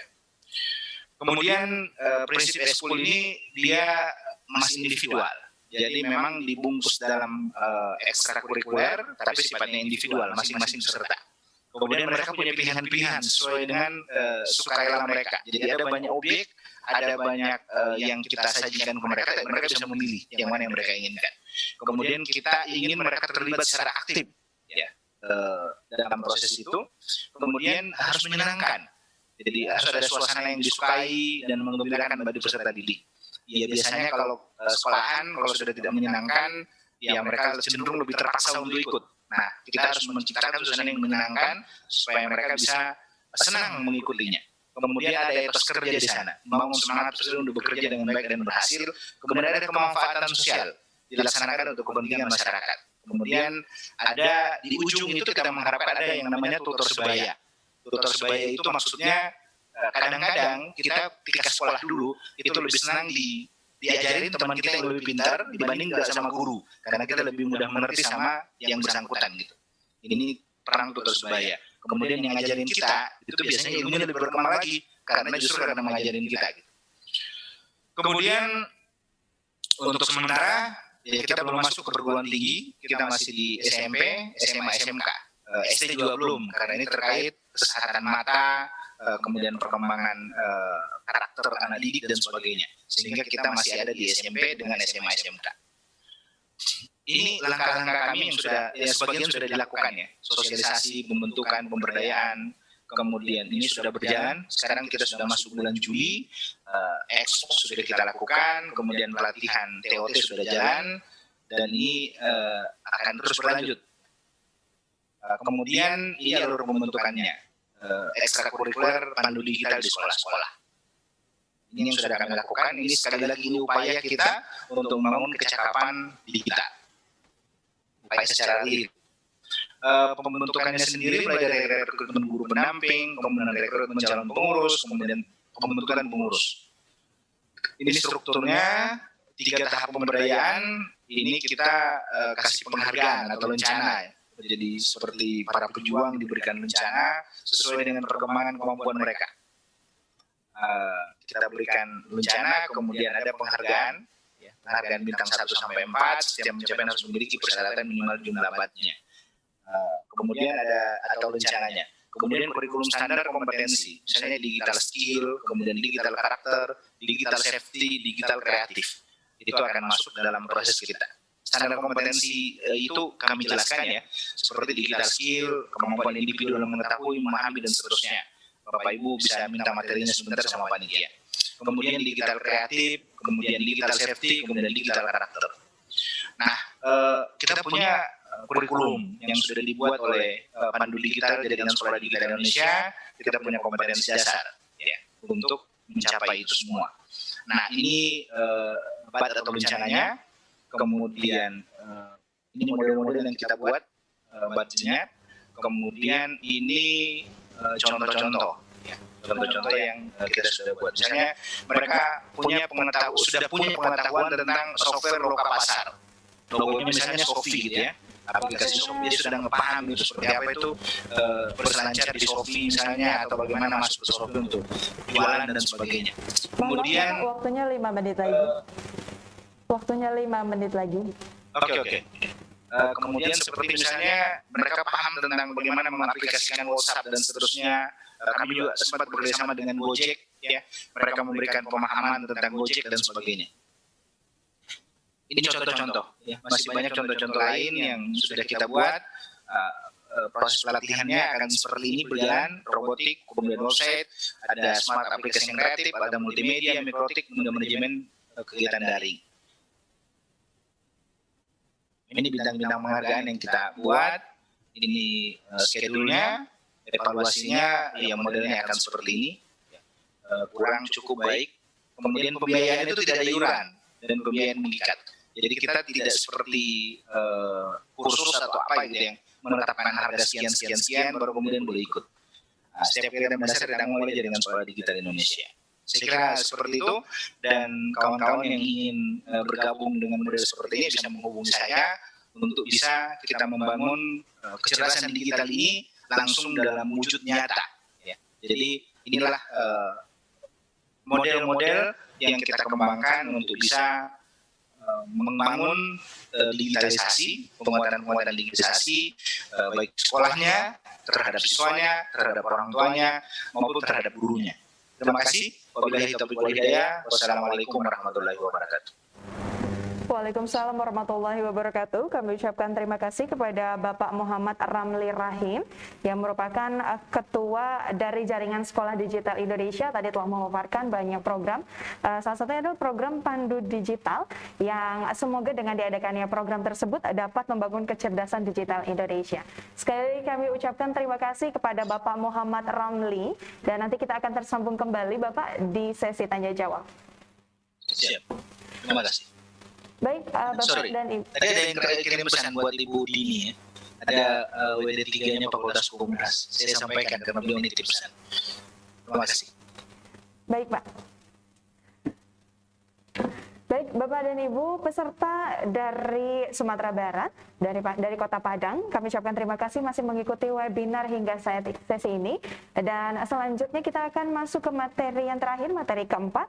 Namun kami ingatkan kembali kepada Bapak dan Ibu, silakan menuliskan pertanyaan di kolom chat dengan format nama, pertanyaan, dan narasumber yang dituju, dan juga nomor telepon yang telah terintegrasi dengan e-wallet. Pastikan nomor dan juga e-wallet yang Anda tuliskan sudah benar, karena nanti akan dipilih 10 penanya yang berkesempatan untuk mendapatkan voucher e-money, dan juga nanti akan dipilih 4 peserta terbaik yang berkesempatan untuk bertanya langsung dengan narasumber kita di pagi hari ini. Baik Bapak Ibu peserta yang berbahagia, selanjutnya kita akan terhubung dengan narasumber 4, yaitu Bapak Dr. Hanif Al-Kadri MPD. Beliau merupakan dosen dari Universitas Negeri Padang. Selamat pagi Bapak. Ya, selamat pagi. Assalamualaikum Mbak Iqmah. Waalaikumsalam warahmatullahi wabarakatuh. Bagaimana kabarnya Pak? Alhamdulillah baik. Sehat? Alhamdulillah sehat Bapak. Tadi kita sudah mendengarkan 3 materi yang telah disampaikan oleh narasumber-narasumber kita, mulai dari digital safety dan juga digital skill. Dan pada kali ini Bapak akan menyampaikan dari segi digital culture ya Pak ya? Iya. Baik Bapak, sama seperti narasumber ketiga, mohon maaf karena keterbatasan waktu, kami beri kesempatan 15 menit untuk pemaparan. Mohon izin nanti di 5 menit terakhir saya akan mengingatkan waktunya. Oke, baik. Mbak Iqmah, terima kasih banyak Bapak Ibu narasumber, Bapak Ibu teman-teman mahasiswa dan seluruh peserta webinar Gerakan Nasional Literasi Digital 2021. Selamat pagi menjelang siang dan ini kesempatan terakhir 15 menit. Mudah-mudahan ini memberikan satu warna yang baik buat kita semua yang ada di ruangan ini. Perkenalkan, saya Dr. Arifal tadi, kebetulan saya mengajar base-nya itu adalah komunikasi, public speaking, dan manajemen humas di Universitas Negeri Padang. Dan ini menjadi menarik ketika apa yang disampaikan dari narasumber di awal, Ibu Nida, Pak Bayu, Pak Rabli, kemudian dikunci dengan apa yang akan saya sampaikan hari ini terkait dengan bagaimana komunikasi dan budaya bertutur di dunia digital. Bapak Ibu teman-teman peserta webinar yang saya hormati, mungkin tidak perlu jauh-jauh kita memberikan contoh. Kita ambil salah satu contoh yang sempat hangat, sempat viral. Bapak Ibu mungkin ingat dengan video prank sembako sampah yang disampaikan oleh Ferdian Paleka. Mudah-mudahan masih ingat. Ini mengindikasikan apa, banyak sekali nilai-nilai yang terabaikan hanya demi memuaskan diri sendiri, demi keuntungan diri sendiri. Nah, ini yang menjadi problem buat kita semua. Bagaimana pada akhirnya kita memberikan respect dan nilai-nilai ketika bertutur dan berkomunikasi di dunia digital. Ini seringkali terabaikan dan diabaikan dengan sengaja karena ada asumsi yang menyatakan bahwa kalau di dunia digital itu yang hidup kita sendiri, seakan-akan orang lain itu tidak punya nyawa, tidak punya hati, tidak punya perasaan. Nah, ini menjadi satu tantangan buat saya untuk membahas bagaimana bertutur, bagaimana berkomunikasi dalam budaya tutur di dunia digital. Oke, you all what you share. Ini barangkali menjadi satu hal yang sering kali kita dengar. Apa yang kita share di dunia digital dalam konteks yang lebih luas, di dunia media sosial yang kita punya, ini menggambarkan siapa kita. Jadi memang perlu waspada, perlu hati-hati. Orang tidak bisa dengan sangat gampang menilai siapa kita ketika kita nge-share. Yang paling sederhana apa? Sesuatu yang kita belum tahu kebenarannya kadang-kadang dengan langkahnya jadi jemari, kemudian nge-share lagi ke grup yang lain, ke WhatsApp yang lain, ke orang lain. Padahal bisa jadi ini menjadi bumerang buat kita, karena kita sendiri tidak paham tingkat kebenarannya seperti apa. Dan kemudian apa yang harus kita lakukan? Saring dulu, baru kita sharing. Ini pada konteks media sosial apapun bentuknya, mau video, mau TikTok, mau cuman sekadar pesan yang ada di WhatsApp. Paling tidak kita baca, kita coba lihat, kita telusuri, kita analisis. Kalau kita tidak yakin tentang kebenarannya, yang memberikan dampak, memberikan efek bagi banyak orang. Karena ingat di dunia digital, itu bukan kita sendiri, bukan 140 orang seperti saya dalam kelas. Tapi bisa jadi, ini bisa ratusan, ribuan, bahkan jutaan orang yang akan lihat. Bukan hanya orang seusia kita, seperti target market kita. Tapi bisa jadi anak-anak, orang tua. Dimanapun yang mereka kadang-kadang bisa jadi belum tahu apa-apa. Tapi gara-gara apa yang kita share, itu bisa merusak semua. Bapak Ibu, ini yang perlu kita garis bawahi. Bicara soal budaya komunikasi dan bertutur di dunia digital, berarti kita bicara soal etika moral. Bagaimana berkomunikasi, tadi sempat disinggung oleh Ibu Nida, ini terkait dengan etiket bernetworking di internet. Nah, etika komunikasi di internet itu pada prinsipnya sama, tidak berbeda dengan etika berkomunikasi di dunia nyata. Misalnya soal kejujuran, menggunakan kata-kata yang baik, sopan, ramah tamah, berbicara yang jelas, mudah dimengerti. Bagaimana pada akhirnya kita berpikir sebelum nge-share, sebelum melakukan sesuatu, di media sosial. Nah, ini menjadi menarik dengan apa yang disampaikan oleh Simon Taufiq. Saya ambil beberapa sketch yang disampaikan. Yang pertama katanya adalah bahwa berhubungan, berkomunikasi di dunia digital maupun di dunia real ada dasarnya, baseline-nya 3. Yang pertama empati, yang kedua trust, yang ketiga respect. Nah ini yang kita coba lihat dari contoh prank sampah sembako sampai disampaikan oleh Ferdian Paleka. Dan dia menerima akibatnya. Tapi pada prinsipnya apa? Satu empati, sama sekali dia tidak punya empati. Empati itu nggak sama dengan simpati. Empati satu level di atas simpati. Kalau simpati kita ngerasain penderitaan orang lain, orang marah kita tahu pasti dia marah, orang sedih kita ngerasain dia sedih. Tapi empati itu satu level, kita sudah tahap dia melakukan atas respektansi antara otak dengan hati tadi. Kalau simpati baru perkawinan antara otak dan hati. Kalau empati kita sudah melakukan. Misal kita melihat aduh kasihan dijualan udah tua, tapi tidak ada yang beli untuk hidup aja dia susah. Itu baru simpati. Tapi dalam konteks empati kita sudah melakukan. Kalau kasihan beli. Nah ini yang kita kekurangan. Kita lebih banyak seakan-akan mampu menilai kita sedih, kita kasihan. Dalam konteks komunikasi digital kita juga dituntut untuk empati. Empati dalam rangka apa? Kalau rasanya dengan omongan kasar merendahkan orang lain itu adalah sebuah hal yang mengganggu kita merasa terhina dengan konteks video sampah tadi misalnya, maka apa yang kita lakukan? Jangan pernah melakukan itu terhadap orang lain. Yang itu empati. Yang kedua trust. Ini persoalan kejujuran. Jadi jangan pernah menyebarkan sesuatu yang sebenarnya tidak real. Dan yang ketiga adalah respect, penghormatan, rasa hormat dengan ikhlas, dengan rasa, dengan hati. Ketika berbincang dengan orang lain, ingat orang lain dalam konteks digital itu adalah manusia. Jadi bagaimana kita menyamakan persepsi bahwa ketika kita menyampaikan ini, saya merasakan penghargaan bahwa yang mendengar, yang membaca, yang melihat video-video yang saya sebarkan ini adalah juga manusia. Rasakan itu sebagai satu dinamika bahwa ketika saya berbuat, maka saya memikirkan yang mendengar itu juga sama dengan saya punya rasa. Oke, kita bisa meminta maaf seperti apa yang dilakukan oleh Ferdian Paleka. Minta maaf selesai.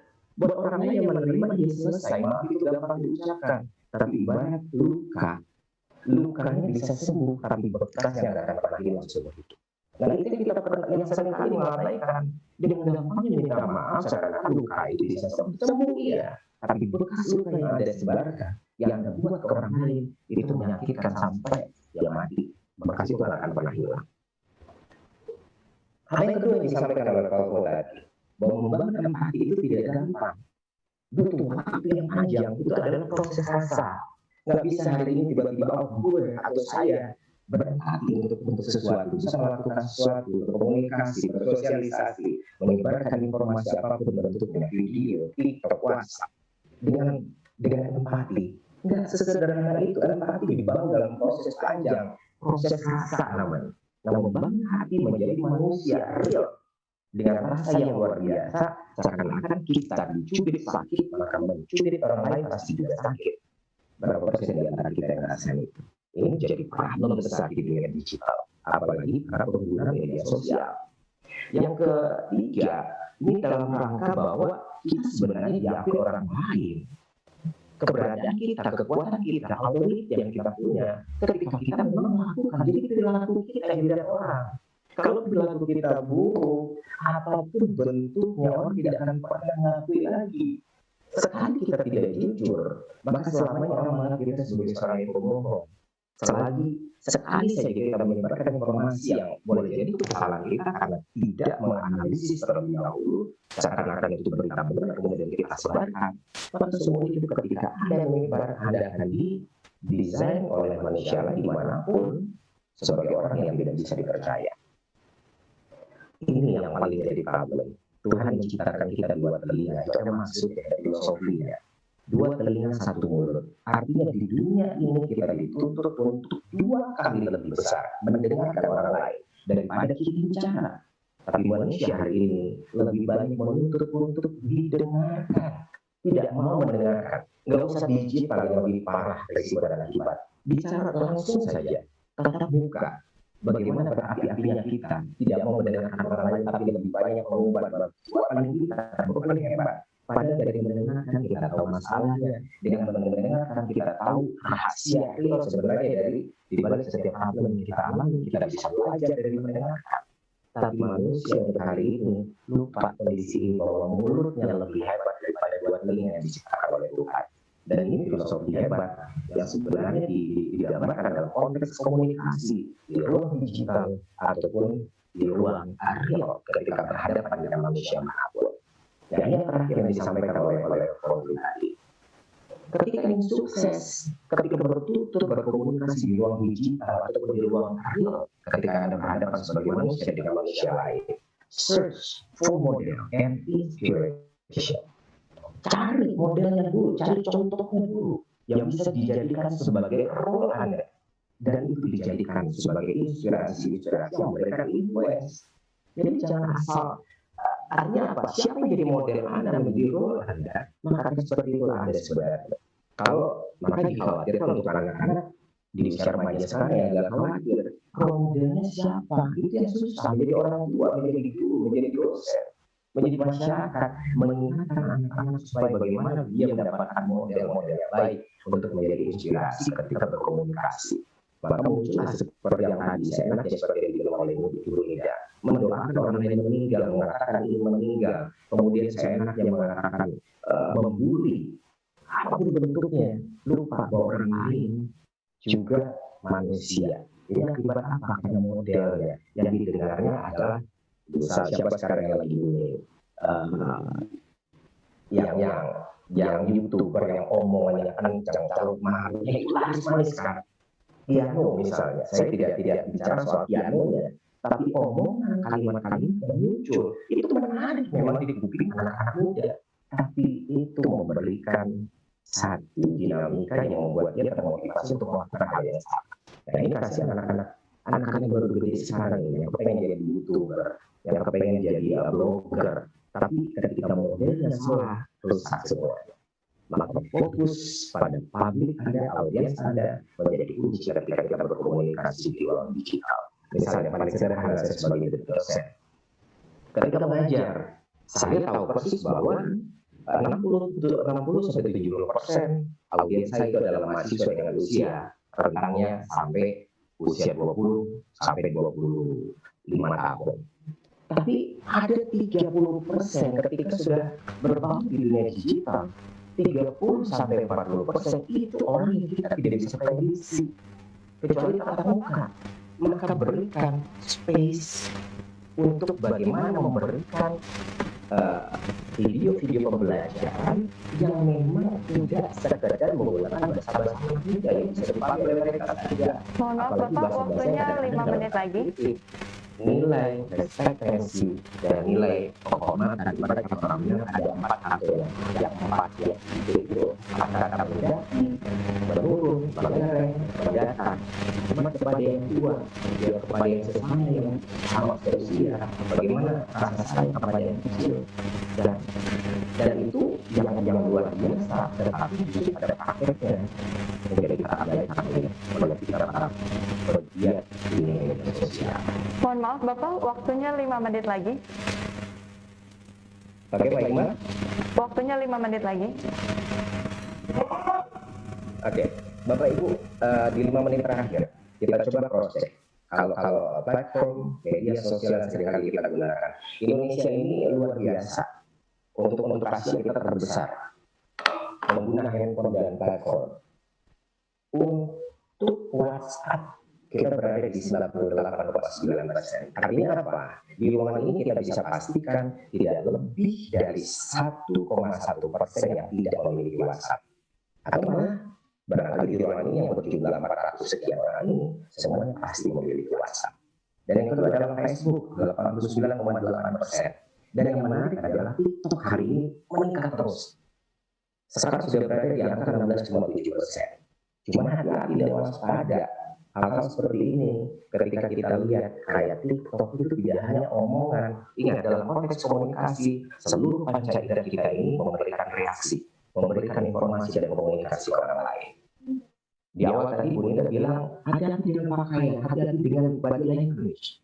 Ini memberikan drama tersendiri ke orang lain, menyampaikan this is me, oh you ke orang lain. Mana saya enak, coba lihat, saya agak kasihan karena saya punya usia anak-anak sekolah di luar, anak-anak saya masih SD. Tapi tiba-tiba ketika suatu saat dia melihat TikTok, ada TikTok yang lain di luar ekspektasi kita untuk ini bukan makanan anak-anak. Bagaimana mereka berpakaian yang tidak sopan, omongan-omongan yang keluar yang tidak layak, kemudian memberikan video-video yang sarkasme, tidak mendidik. Pelan-pelan kalau sekali, 2 kali, 3 kali itu menjadi tontonan anak-anak, lama-lama itu menjadi tingkat kesenangan dan kepuasan sendiri. Dan kita kalau sudah ada di media sosial, kita menjadi manusia yang autis, seakan-akan kita hidup sendiri, lupa bahwa orang lain di luar sana pun sebenarnya bukan robot, tapi adalah manusia-manusia hidup yang punya nyawa, punya rasa, layaknya seperti kita. Oke, ini akan kita diskusikan nanti banyak sebenarnya yang saya coba ngomongkan, tapi waktu yang terbatas di 15 menit mungkin tidak akan cukup. Tapi yang terakhir, ada prinsip yang harus kita waspadai, yang mesti kita ingat di dalam dunia digital ataupun dalam komunikasi dalam konteks yang sebenarnya. 5 prinsip sekurang-kurangnya. Nah, yang pertama yang harus dipikirkan adalah is it true? Ketika ingin membagi berita, ketika membuat video, ketika ingin menyampaikan sesuatu di media digital, di media sosial, apakah itu benar? Yang kedua, is it helpful? Apakah ini memberikan keuntungan berbagi kepada orang lain? Adalah ketika informasi, foto, video yang kita sampaikan, apakah materi tersebut bermanfaat dan mungkin dapat menolong teman dan keluarga dan orang lain di luar sana. Kalau rasanya tidak, kenapa harus dibagi? Yang ketiga, is it illegal? Maka hati-hati apakah itu ilegal atau tidak. Sama dengan yang saya lakukan hari ini, bahwa seenaknya kita menyampaikan pendapat-pendapat yang kita copy dari internet, dari mana saja. Ingat, orang membuat itu tidak gampang, tidak sederhana. Jadi jangan seenaknya melakukan pencurian data apapun yang dibuat orang lain. Sekurang-kurangnya buat bahwa ini sumbernya dari mana, sehingga ada penghargaan orang lain. Ini merugikan apa yang sudah dilakukan oleh orang lain. Kemudian is it necessary? Artinya adalah bagaimana kita melihat bahwa apa yang kita sampaikan, apa yang kita bagi itu perlu tidak untuk dibagi, perlu tidak untuk orang lain, bermanfaat tidak. Kemudian yang terakhir adalah is it kind? Hal utama yang penting untuk kita ingat adalah bahwa selalu menggugah hal-hal yang tidak buruk, tidak jahat, tidak memberikan dampak yang buruk apalagi untuk anak-anak di luar sana. Apa gunanya kita memastikan atau memposting konten-konten yang hanya akhirnya mencederai perasaan orang lain, membuat orang lain terhina, membuat orang lain tersiksa. Semua hidup kadang-kadang kita lihat berita-berita orang pada akhirnya bisa bunuh diri, orang pada akhirnya bisa memiliki penyakit psikologi hanya gara-gara omongan kita yang sederhana. Makanya ketika kita bisa membuat orang lain bahagia, kenapa kita harus menyusahkan mereka? Maka satu yang paling penting ketika berkomunikasi di dunia digital, think sebelum Anda melakukan atau menyebarkan sesuatu. Baik, barangkali demikian. Nanti kita bisa diskusi untuk lebih lanjut dengan teman-teman yang ada di ruang webinar ini. Assalamualaikum. Waalaikumsalam warahmatullahi wabarakatuh. Kami ucapkan terima kasih kepada Bapak Dr. Hanif Al-Qadri, MPD. Tadi telah menyampaikan materi mengenai digital culture. Tadi kita diajarkan untuk bisa membudayakan empati, trust, and respect. Baik, Bapak Ibu dan peserta webinar literasi digital 2021 yang berbahagia, selanjutnya kita akan masuk ke sesi tanya jawab dan kita akan langsung tersambung dengan penanya pertama. Dan mohon kepada para penanya yang nanti disebutkan namanya, silakan menyalakan kamera dan juga langsung menyalakan mikrofonnya, dan kepada narasumber kami persilakan untuk langsung menanggapi pertanyaannya. Dan langsung saja kita akan tersambung dengan Ibu Latifah Ramadhani. Selamat pagi.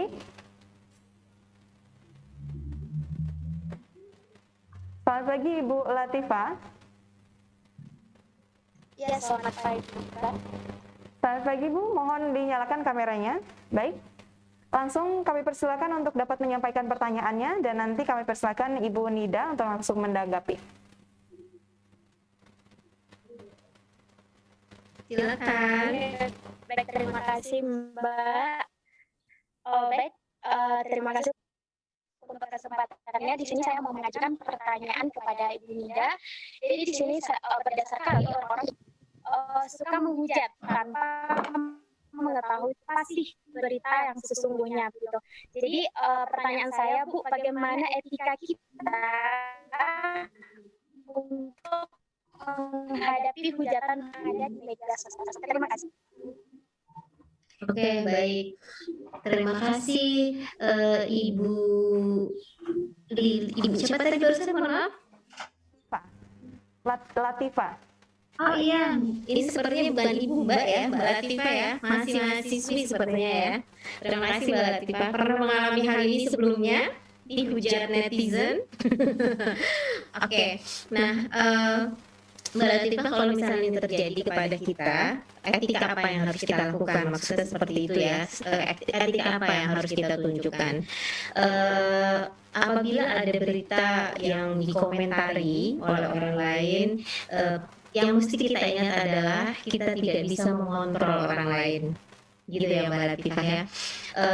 Opini publik itu sudah jadi opini publik, orang lain berkomentar tidak bisa kita kontrol. Yang bisa kita kontrol hanyalah diri kita sendiri.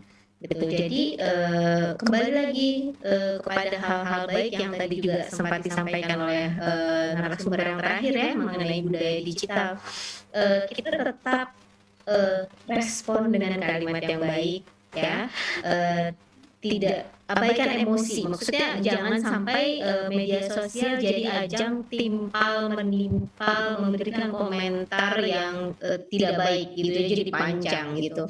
Jadi respon dengan kalimat singkat, ucapan kalimat terima kasih masukannya, sudah stop sampai di situ gitu ya, tidak perlu diperpanjang. Itu sih masukan dari saya. Itu akan meredam sedikitnya kalimat-kalimat negatif yang muncul gitu. Biarkan saja komentar yang banyak itu sampai akhirnya mereda sendiri. Karena kalau tidak dimulai dari kita, ya siapa yang akan melakukan itu? Gitu. Kita harus mendidik diri kita sendiri untuk berkomentar dengan baik. Nah, diharapkan itu akan menjadi contoh untuk orang lain gitu, bahwa saya sendiri bisa mengontrol apa yang saya katakan walaupun saya dihujat gitu. Nah, itu sih Mbak Latifah ya. Mudah-mudahan bisa menjawab. Baik. Terima kasih kepada Ibu Nida yang telah menanggapi pertanyaan dari Mbak Latifah. Semoga terjawab ya dengan apa yang tadi telah disampaikan oleh Ibu Nida. Sekali lagi kami ucapkan terima kasih kepada Mbak Latifah dan juga Ibu Nida. Kita akan tersambung dengan penanya selanjutnya, yaitu Ibu Hairani Febri Dalimunte yang akan bertanya kepada Bapak Bayu Wardana. Kita akan tersambung dengan keduanya. Selamat pagi. Ya, selamat pagi. Baik, Mbak, silakan disampaikan pertanyaannya. Sebelumnya perkenalkan, nama saya Hairani Febri Dalimunte dari Universitas Negeri Medan. Nah, di sini pertanyaan saya, Pak, apa yang harus kita lakukan apabila akun kita sudah dihack oleh orang lain dan sandinya telah dirubah sehingga kita tidak bisa lagi masuk ke akun tersebut? Lalu Pak, apakah langkah selanjutnya yang bisa kita lakukan agar akun tersebut bisa kembali, Pak? Terima kasih, Pak. Terima kasih. Ini akun apa ya? Akun Facebook, email atau apa?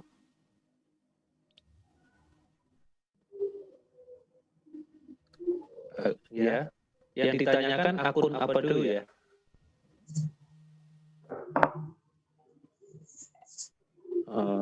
Oke.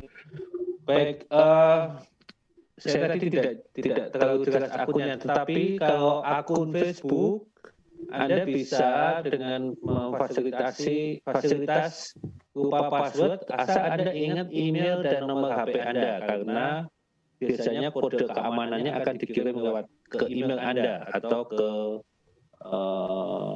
handphone Anda. Kalau itu Facebook ya, Instagram juga kurang lebih sama. Jadi yang harus diingat, kita masih membuka emailnya kita ingat, dan nomor handphonenya masih sama. Kalau sudah ganti nomor handphonenya ya agak repot gitu.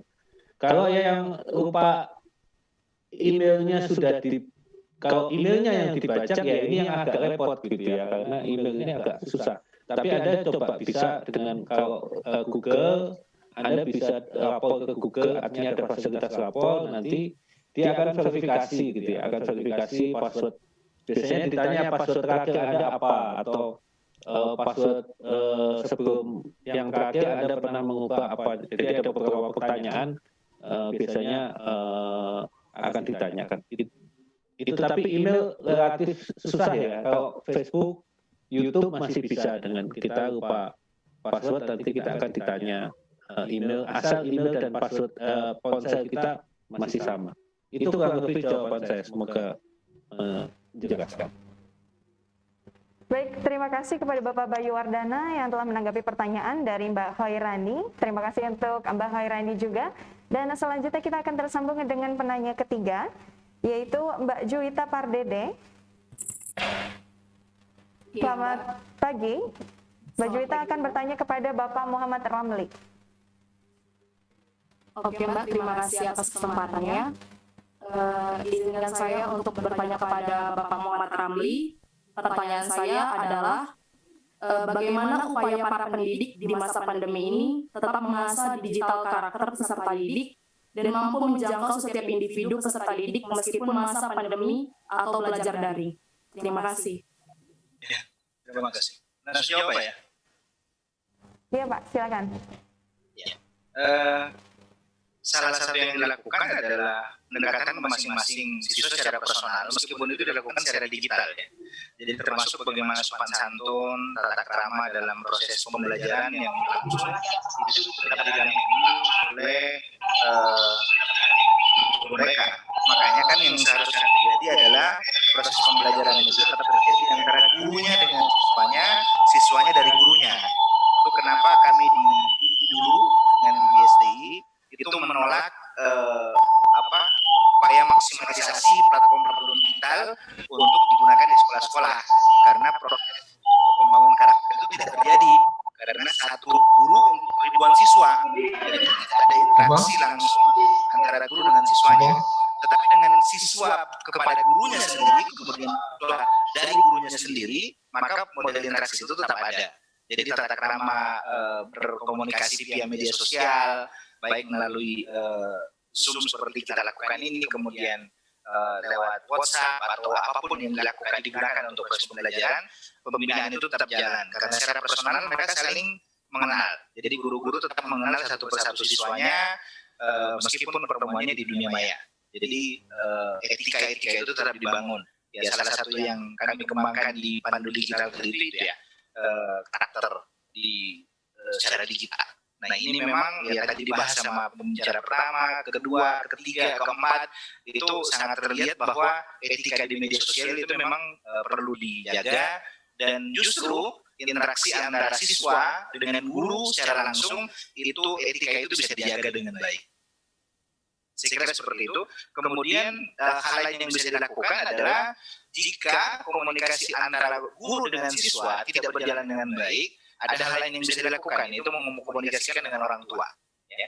Dengan orang tua, di masa pandemi ini alhamdulillah komunikasi antara guru dengan orang tua jauh lebih baik daripada sebelum pandemi. Jadi ini satu kesyukuran kita di dunia pendidikan sebenarnya. Saya kira seperti itu. Baik, terima kasih kepada Bapak Ramli yang telah menanggapi pertanyaan dari Mbak Juwita. Terima kasih juga kepada Mbak Juwita. Selanjutnya kita akan tersambung dengan penanya yang terakhir, yaitu Ibu Farida Maulana Dewi yang bertanya kepada Bapak Dr. Hanif Al-Kadri. Terima kasih atas kesempatannya. Perkenalkan, nama saya Farida Maulana Dewi. Saya izin bertanya kepada Bapak Dr. Hanif Al-Kadri, Magister Pendidikan. Pertanyaan saya adalah bagaimana cara meningkatkan literasi digital untuk milenial bangsa ini, mengingat kesadaran literasi digital di Indonesia masih rendah. Sedangkan kita sudah memasuki era revolusi industri 4.0, bahkan selanjutnya akan menuju era society 5.0. Serta bagaimana caranya agar kita dapat menyaring informasi dengan benar dan tidak mudah terpengaruh hoax. Terima kasih Pak. Iya, Ibu Farida, makasih banget. Ini pertanyaannya luar biasa. gede. Tapi yang jelas gini, kalau untuk di dunia pendidikan, sebenarnya kita guru atau dosen itu menjadi model buat orang lain. Kalau di orang tua itu adalah model untuk anak. Membangun literasi itu tidak sesederhana yang kita bayangkan. Tiba-tiba mereka akan misalnya mulai baca misalnya. Itu yang selalu jadi kendala buat kita. Sekarang kita lihat bahwa anak-anak sekarang, mahasiswa sekarang kok susah banget baca. Tapi mereka lihat di lingkungan mereka itu nggak ada yang baca. Apalagi sekarang kalau untuk dunia media sosial, platformnya itu justru memberikan warna-warna yang banyak, yang bisa memberikan motivasi di luar baca-baca yang memberikan dampak yang baik buat mereka. Maka ini menjadi kerja kita, mulai dari orang tua, guru, dosen di rumah, bagaimana proyeksi ini ditingkatkan. Kalau saya di kelas, karena kekuatan saya memang di kelas itu lebih banyak, bisa saya bangun sedemikian rupa. Misalnya anak diberikan satu video atau YouTube untuk membuat video, kemudian menganalisis sedemikian rupa, membaca, kemudian mereview kembali dalam bentuk akumulasi pikiran mereka. Itu dituangkan sedemikian rupa, tidak dengan diketik tapi ditulisan tangan. Sehingga dalam pikirannya apa? Memaksa anak-anak tanpa mereka sadari untuk belajar seluruh panca indera mereka bergerak. Saya buat videonya, sesuruh mereka dengarkan, kemudian itu dianalisis, dibuat lagi hasil analisis mereka itu dalam bentuk video karya mereka sendiri. Sehingga tanpa mereka sadari, di akhir pembelajaran, mereka jadi tahu, oh ternyata ini maksudnya. Tanpa dia sadari bahwa Bapak ini memaksa saya untuk membaca, kemudian menyelesaikan sesuatu, menganalisis sesuatu, membuat sesuatu, dan akhirnya punya produk. Dan rata-rata mahasiswa di kelas saya itu punya YouTube sendiri yang selama ini mereka nggak sadar bahwa itu penting. Dan pada akhirnya hampir 11-15% saya sejarah mahasiswa saya sudah memiliki YouTube yang sudah menghasilkan. Yang selama ini mereka nggak tahu bahwa itu penting dan perlu. Akhirnya memberikan dampak yang baik buat mereka. Jadi sederhana sebenarnya. Kalau di rumah yang Boya sebagai orang tua, yang ibunya, yang bapaknya, jangan bermain dengan grup WhatsApp yang didengarkan TikTok. Coba bagaimana pada akhirnya kita kendalikan anak duduk bersama, melihat, membaca sesuatu. Misalnya berita-berita sekarang kan yang cukup mengerikan ada di area pandemi. Kita ajak anak, ini Kak, coba lihat, coba baca. Apa menurut kakak?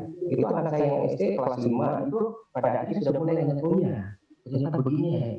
Pelan-pelan mereka, tapi dibuat bacaan-bacaan itu memang menarik untuk pikiran mereka.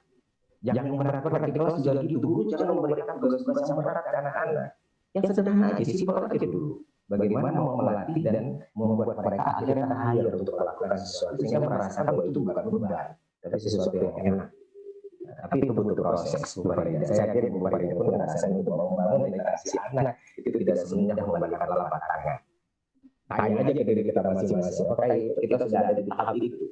Kita pun masih dalam proses belajar. Saya pun sebagai pendidik juga dalam tahap belajar kok untuk membangun literasi bagaimana sesuatu dalam pikiran saya, dalam ekspektasi dalam sesuatu itu punya dasar. Jadi semakin banyak membaca, semakin banyak mendengar, semakin banyak melakukan, semakin kuat isi sehingga kita menyampaikan sesuatu punya reason yang kuat. Gitu Bu Farida, mudah-mudahan cukup. Sama-sama. Baik, kami ucapkan terima kasih kepada Mbak Farida dan juga kepada Bapak Dr. Hanif Al-Qadri yang telah menanggapi pertanyaannya. Terima kasih kepada seluruh penanya dan juga seluruh narasumber yang telah berdiskusi dengan para penanya. Dan terima kasih juga kepada seluruh peserta. Mohon untuk tetap standby dan juga selalu menyalakan kameranya karena nanti di akhir akan kami umumkan ke-6 penanya lainnya yang beruntung untuk mendapatkan voucher e-money. Baik Bapak Ibu, peserta yang berbahagia, selanjutnya kita akan kembali tersambung dengan Key Opinion Leader kita pada siang hari ini, yaitu Mbak Dini. Halo Mbak Dini. Halo Mbak. Halo Mbak, alhamdulillah masih tersambung ya Mbak ya? Masih. Menarik banget temanya hari ini. Betul, setuju Mbak ya, untuk membuat kita bisa menjadi cerdas dan juga bijak tentunya dalam dunia digital. Mbak Dini boleh dibagikan pengalamannya atau pendapatnya terkait dengan tema yang sudah dan juga materi-materi yang tadi telah disampaikan oleh keempat narasumber tadi. Iya, baik. Terima kasih Mbak. Tadi temanya sebenarnya beda-beda ya. Cuman kalau saya menangkapnya intinya adalah bagaimana kita menjadi cerdas di era digital. Yang pertama yang tadi yang menarik juga temanya Mas Bayu ya, mengenai bagaimana nih caranya supaya aman gitu ya dalam menggunakan gadget dan lain-lain. Ini yang kadang-kadang saya sendiri masih sering ketipu kalau belanja online gitu ya. Padahal saya sendiri punya jualan online. Itu karena akibat saya malas ngecek gitu. Jadi ini pentingnya literasi digital ya. Kita harus kalau kita mau belanja barang atau apapun gitu ya, baiknya dibaca dulu rules-nya atau kemudian dibaca dulu testimoni dan lain-lain. Nah, ini yang menyebabkan jadi kesalahan saya sendiri gitu karena saya malas, udahlah beli aja langsung, tahu-tahu nanti ternyata tertipu. Padahal saya pribadi adalah penjual online gitu. Nah ini kalau tadi mengenai masalah keamanan ya, ini yang menarik itu tadi saya ketika menyimak webinar hari ini. Tapi kemudian kalau ketika masalah tadi cyberbullying ya, atau apapun lah haters dan lain-lain di media sosial, saya juga sepakat tadi dengan narasumber. Memang sebaiknya kadang-kadang kita kalau main media sosial itu jangan baper ya, itu sih kuncinya gitu. Jadi saya menganggapnya ya oke lah, media sosial memang sumber informasi gitu, tapi saya juga menganggap itu seperti hiburan. Jadi nggak usah terlalu semua dimasukkan ke hati, semua yang dikatakan sama netizen atau influencer kita anggap benar, nggak belum tentu gitu. Jadi sebaiknya selalu cross check, sharing dulu, cek dan recheck gitu ya. Baru nanti setelah kita cerna, oh ya ini kayaknya betul, oh ya ini bukan hoax, baru kita bisa menerapkan itu atau bahkan kemudian menyebarkannya kembali. Gitu sih Mbak. Baik Mbak Dini, pertanyaan terakhir ya Mbak Dini. Sebagai dosen dan sekaligus pengusaha dan juga aktif di media sosial sebagai influencer, boleh Mbak dibagikan pesan-pesan dan juga kesannya untuk seluruh peserta di hari ini? Iya, baik. Ya itu tadi sama ya seperti yang tadi sudah saya kemukakan. Pokoknya kita gimana caranya supaya cerdas di era digital ini gitu. Hati-hati, sekali lagi jejak digital itu terus-terusan ada gitu ya. Jadi kita jangan setiap kita mau posting apapun, upload apapun atau melakukan tindakan apapun di media sosial atau di manapun ya, maksud saya di WhatsApp dan lain-lain, itu baiknya dibaca dulu, dicerna dulu berulang-ulang, ini kira-kira bermanfaat nggak, berfaedah nggak kalau saya share ini gitu. Nah kalau misalnya sekiranya oke lah bermanfaat atau berfaedah, silahkanlah di-share gitu. Sama satu lagi Mbak, jangan pernah upload apapun ketika masih emosi gitu ya. Itu kadang-kadang yang keluar malah jadi kata-kata yang tidak baik gitu. Jadi kalau saya kadang sering kita misalnya marah gitu terhadap keadaan, terus kemudian akhirnya posting di medsos, saya lihat lagi, wah kayaknya ini nggak pas nih, akhirnya saya take down gitu, saya hapus. Tapi kalau misalnya saya udah rada tenang, udah sejam 2 jam kemudian saya nulis, itu akan beda banget gitu uploadan saya ketika saya masih emosi misalnya gitu ya, sama ketika kita sudah tenang gitu. Jadi intinya medsos ini jangan dianggap selalu nomor 1 lah, maksudnya jadi permasalahan kita yang nomor 1, tapi anggap aja kalau saya lebih ke hiburan dan sumber informasi, lebih ke seperti itu sih Mbak. Betul Mbak, setuju ya, jangan sampai saat emosi kita malah langsung posting begitu ya. Ya.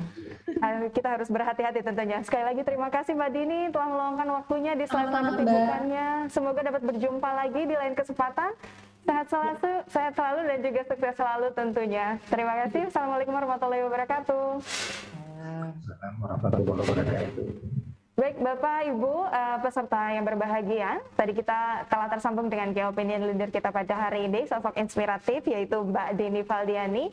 Dan selanjutnya sebelum kita berada di ujung acara, saya akan menyampaikan kembali ulasan-ulasan dari materi yang tadi telah disampaikan oleh keempat narasumber kita. Materi yang pertama tadi disampaikan oleh Ibu Nida Nidiana terkait dengan digital ethics. Kita harus bisa mematuhi hukum dan juga norma yang berlaku di dunia digital dan tidak melakukan hal-hal yang dapat merugikan pihak lain dan membiasakan diri bersikap baik di dunia maya seperti sebagaimana kita berada di dunia nyata. Dan juga apabila kita abai terhadap etika bermedia sosial, itu akan menjadi rekam jejak kita. Maka dari itu jadilah good digital citizenship atau netizen yang beretika untuk Indonesia. Dan yang kedua tadi disampaikan oleh Bapak Bapak Bayu Wardana mengenai digital safety. Kita harus dapat rajin memperbarui aplikasi secara berkala demi keamanan dan juga terhindar dari serangan hacker. Dan tentunya harus berhati-hati dengan modus-modus pembajakan yang tadi juga telah disampaikan. Contoh-contohnya, contoh kasus yang disampaikan oleh Bapak Bayu Wardana dan mungkin cukup sering kita temui. Dan juga yang terakhir, kita harus berhati-hati dalam menggunakan wifi publik karena bisa saja data-data ataupun semua yang ada di gadget kita akan langsung tersambung ke hacker. Dan yang ketiga dari Bapak Muhammad Ramli Rahim mengenai digital skill, tadi beliau menyampaikan adanya program pandu digital yang mudah-mudahan dengan adanya program tersebut dapat membangun kecerdasan digital Indonesia. Dan juga tadi yang paling penting disampaikan oleh beliau bahwa kemampuan digital ini akan mempengaruhi masa depan dari siswa ataupun pelajar dan tentunya kita semua. Dan yang keempat disampaikan oleh Bapak Dr. Hanif Al-Qadri MPD mengenai digital culture. Kita harus bisa membudayakan empati, trust, dan juga respect.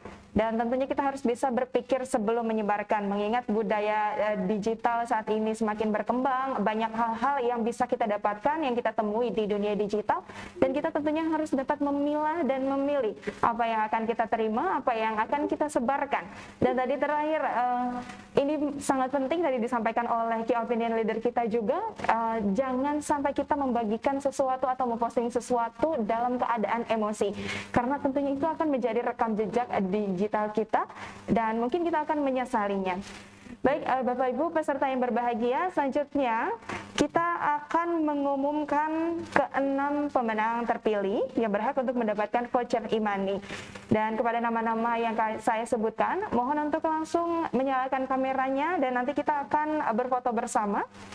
Selamat kepada Wahyu Akbar, Rahmat Hidayat, Eni Nur Cahyawati, Dara Puspitasari, Puja Ningsih, dan Zulfan Effendi. Baik, bagi ke-6 nama tersebut mohon untuk menyalakan kameranya. Pada Rahmat Hidayat, boleh silakan dinyalakan kameranya. Sekali lagi kami sebutkan Wahyu Akbar, Rahmat Hidayat, Eni Nur Cahyawati, Dara Puspitasari, Puja Ningsih, dan Zulfan Effendi. Baik, silakan semuanya lihat ke kamera dalam hitungan ketiga, tersenyum, dan akan kita abadikan momen ini. Baik, sudah siap semuanya? 1, 2, 3. Baik, sekali lagi Bapak Ibu ya, pasang senyum termanis, senyum terbaik. 1, 2, 3. Baik, terima kasih. Selamat sekali lagi kami ucapkan kepada ke-6 pemenang. Silakan untuk menghubungi host di kolom chat. Dan nanti akan dikirimkan format untuk pengiriman hadiah. Bapak Ibu peserta yang berbahagia, senang sekali kita telah melewati dan juga belajar banyak hal terkait dengan literasi digital dan juga tadi dapat menyimak materi-materi yang disampaikan oleh keempat narasumber kita yang tentunya sosok-sosok luar biasa dan juga seorang praktisi di bidang dunia digital. Semoga dengan apa yang tadi telah disampaikan oleh keempat narasumber kita akan menambah wawasan kita, menambah pengalaman kita dan juga menjadikan kita semakin cerdas dan juga bijak di era digital. Baik Bapak Ibu peserta yang berbahagia, saya Hikmatun Hasanah memohon maaf apabila ada hal-hal yang kurang berkenan di hati Bapak dan Ibu sekalian. Saya pamit undur diri, akhir kata wassalamualaikum warahmatullahi wabarakatuh. Salam literasi Indonesia makin cakap digital. Waalaikumsalam warahmatullahi wabarakatuh. Pamit ya Mbak, terima kasih.